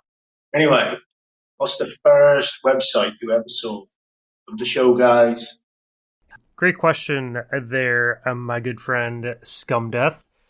I would have to say that I have absolutely no idea what the first website I ever went to was, because I have a memory of a goldfish. However, I did think of a website that I went to a lot in the early days of the internet, and that was Joe Cartoon. I don't know if you guys remember that website, but it had some silly games like throwing a frog in a blender and hitting the blend button, or putting a gerbil in a microwave and hitting start. It was kind of one of the first websites that had like weird, ultra graphic cartoon madness. And being a gamer, I liked playing little games, so that was definitely one of them. I think there was like a groundhog or a something like that, like a that you could hunt, like a take off a duck hunt, prairie dog hunter maybe. Anyways, yeah, that's what I got. Guardian Downcast.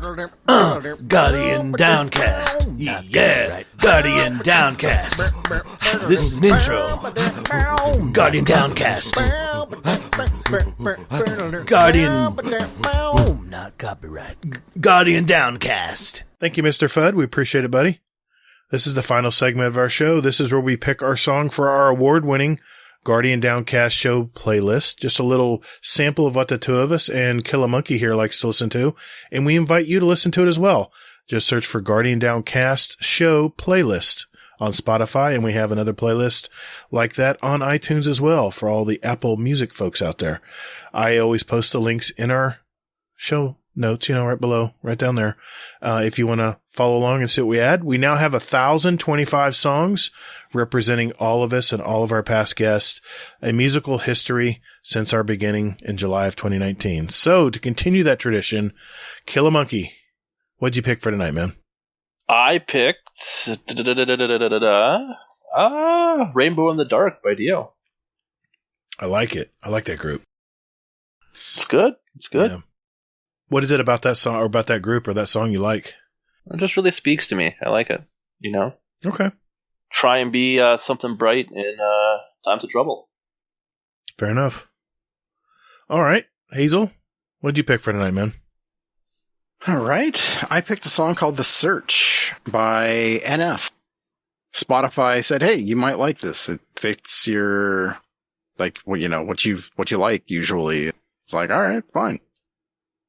Yeah. I was kind of like, you don't know me, but I'll be damned. They did. Nice. My song choice for tonight, this song brings me back to the days when I was first married and has great memories, including Back in 64. No, including buying our first house, which we bought 6 months into our wedding, into our marriage. So At Woodstock. At Woodstock back in 68. They're an American rock band from San Fran. They formed in 91. They've released 7 studio albums over the years. And the song I chose from this band was their original hit from 93 and their very first album, August and Everything Else. It's the song Round Here, and the group is Counting Crows. True classic. And I can't believe it wasn't in our playlist, so I had to pick that song. All right. Well, gentlemen, just want to give a few shout outs here before we end the show. Hazel, did you have any announcements before I move on to our question of the month? Oh boy, do I. So, I did a poll, and we have 31 responses about scrims. Okay. About days for it, and things like this. So, your boy Hazel has tallied all of the information, thanks to SurveyMonkey. And basically, we're going to be doing something different for scrims come July. What? Yeah, what? Yep. It's going to be mixed up. So it's going to be sometimes it's going to be on a Friday, sometimes it's going to be Monday. It's going to be pretty varied because a lot of people basically are available on Friday and Saturdays. Now, that being said, we probably won't be able to make it on Fridays. We might be indisposed. Yeah, we might be doing a podcast. Podcasting, yes. That may not stop me, though. But probably not. Yeah.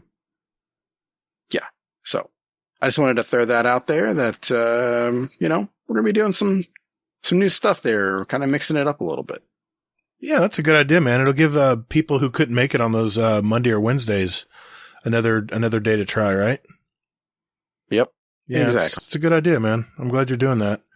Yeah, and especially for our, if you do it on a weekend, are you going to do it earlier in the day for our UK players, or?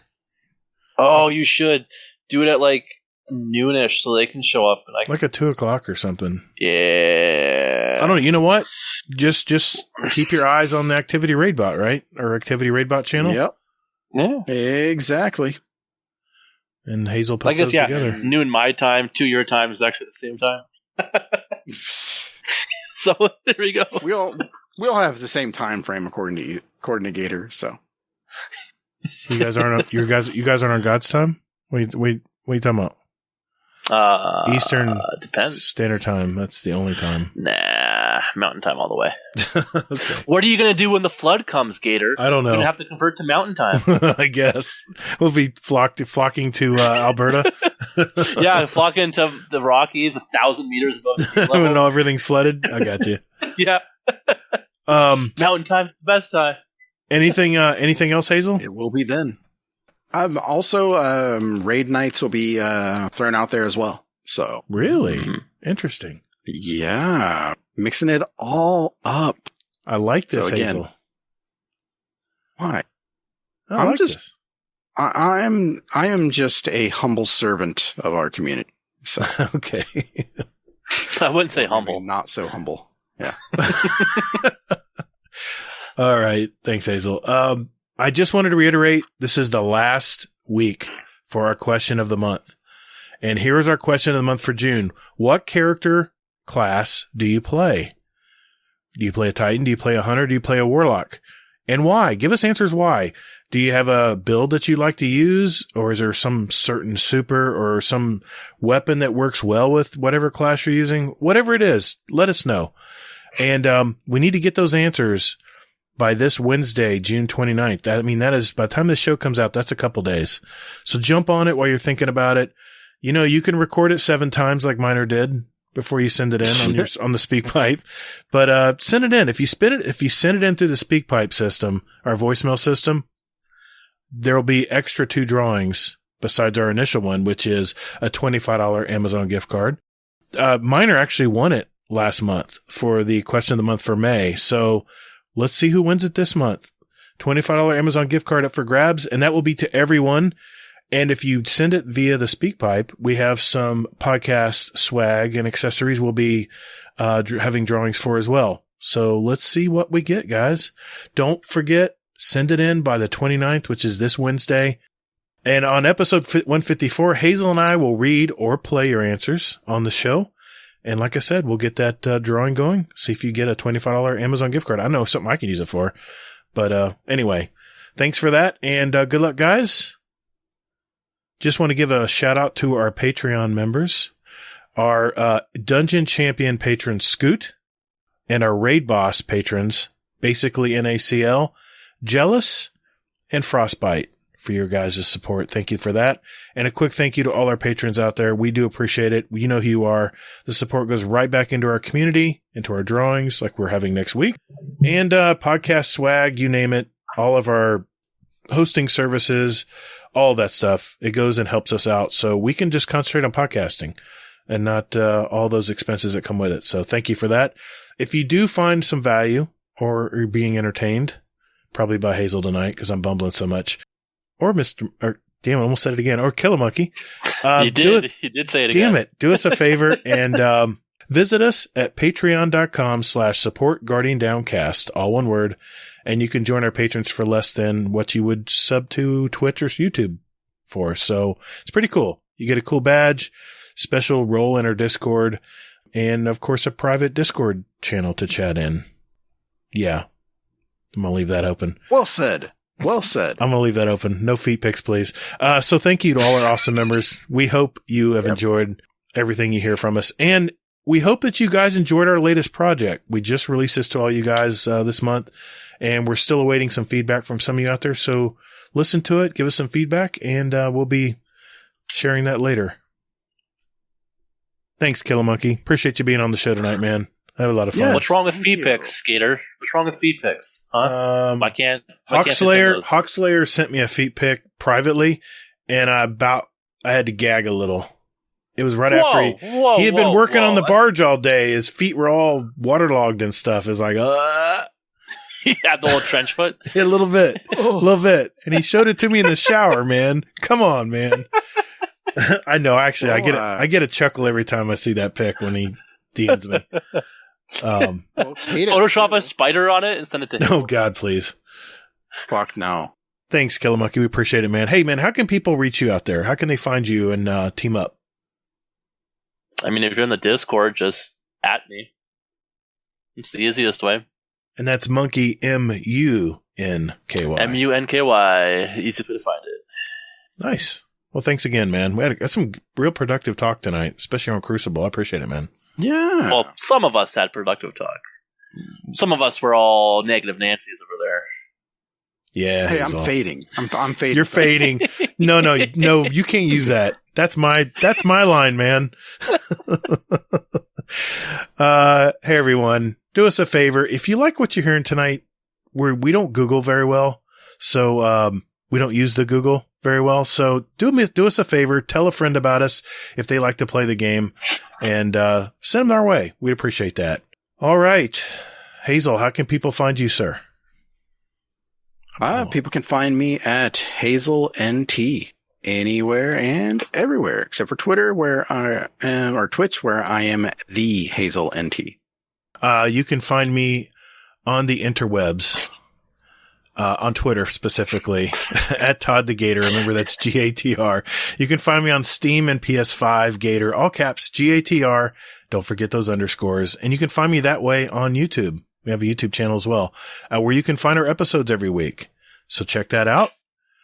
You know, before we leave, guys, I think I got a Scum Death's Corner drawn up for us here. Let's see what is going on in the UK today. Uncle Scum Death, what's up? Hello. Welcome to Scum Death's Corner. It's Friday, the 17th of June, and my band Warcrab have just played their 10th anniversary gig. It's actually the 11th anniversary, but COVID fucked us up. So, yeah, just played it. I'm walking home now. I'm always walking home when I do this. But, yeah, it was brutal, and it's the hottest day in Plymouth since the drought of 1976. So it's been pretty bloody hot here. Gator would just laugh at it, but, you know, because of the heat, he's used to it. But I'm not fucking used to it. So come the last song of the set, we did an hour and 20-minute set, and it was fucking absolutely brutal. And then, last song, I was fading. I felt faint, and I nearly fell off the stage. So one of the other band members, well, from another band, grabbed hold of me and he held me all the way through the last song. I'm going through a subway. He held me through the last song so I didn't fall over. If he didn't hold me, I would have face planted. I would have fainted. That was weird.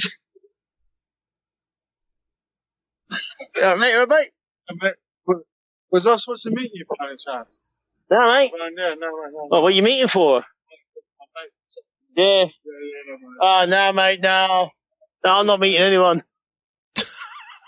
Weird random person fucking in the subway. Yeah, dodgy. Anyway, yeah, so it was so hot, I felt faint. And I nearly fucking face planted the floor. Fell off the stage.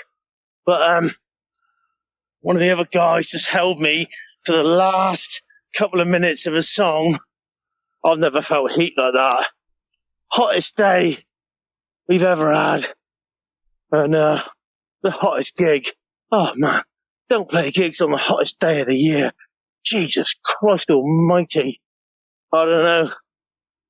Fuck me. I'm walking home now anyway. I'm nice and cool. So, I don't know what to say. Anyway, I love you all. Goodbye. You gotta drink less beer and more water, Uncle Scum Death. That's classic. I was gonna say, the drought of 76, Gator, you're old enough to remember that, right? I don't live in Plymouth, UK. I wouldn't be able to tell you. Didn't deny remembering it, though. Oh, my God. This night will never end. This is torture. Hey, everyone. Continue to be safe out there. And more importantly, take care of one another. The weight of the world was on your shoulders, and still you triumphed. Marvelous. Thank you all so very much for listening. And later, Guardian. Yeah, toddled. Oh, bye. Classic. I'm leaving that in.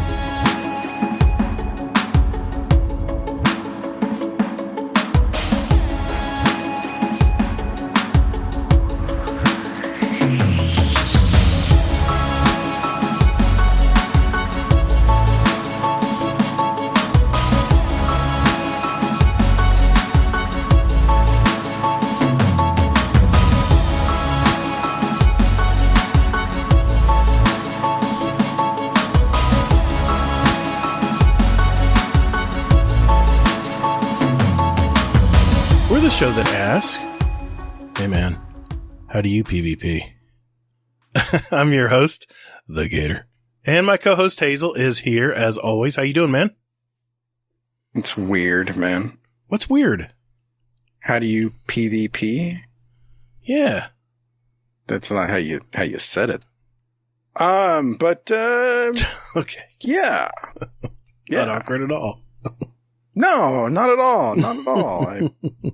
I do it while people are watching me. Just, yeah. So yeah. Wait a minute, hold on. We're the show that asks, hey, how do you PvP? There we go. I don't know if that's any better. How do you PvP?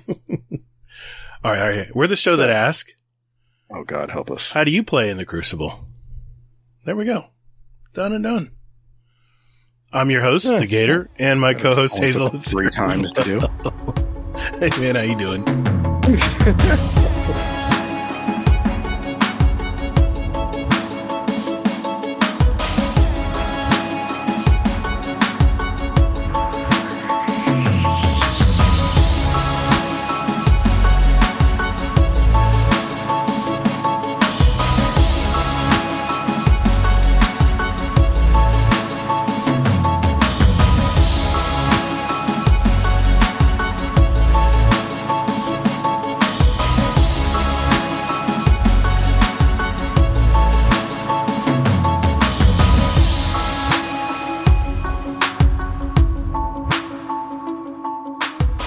The mistakes basically that we make while playing Crucible.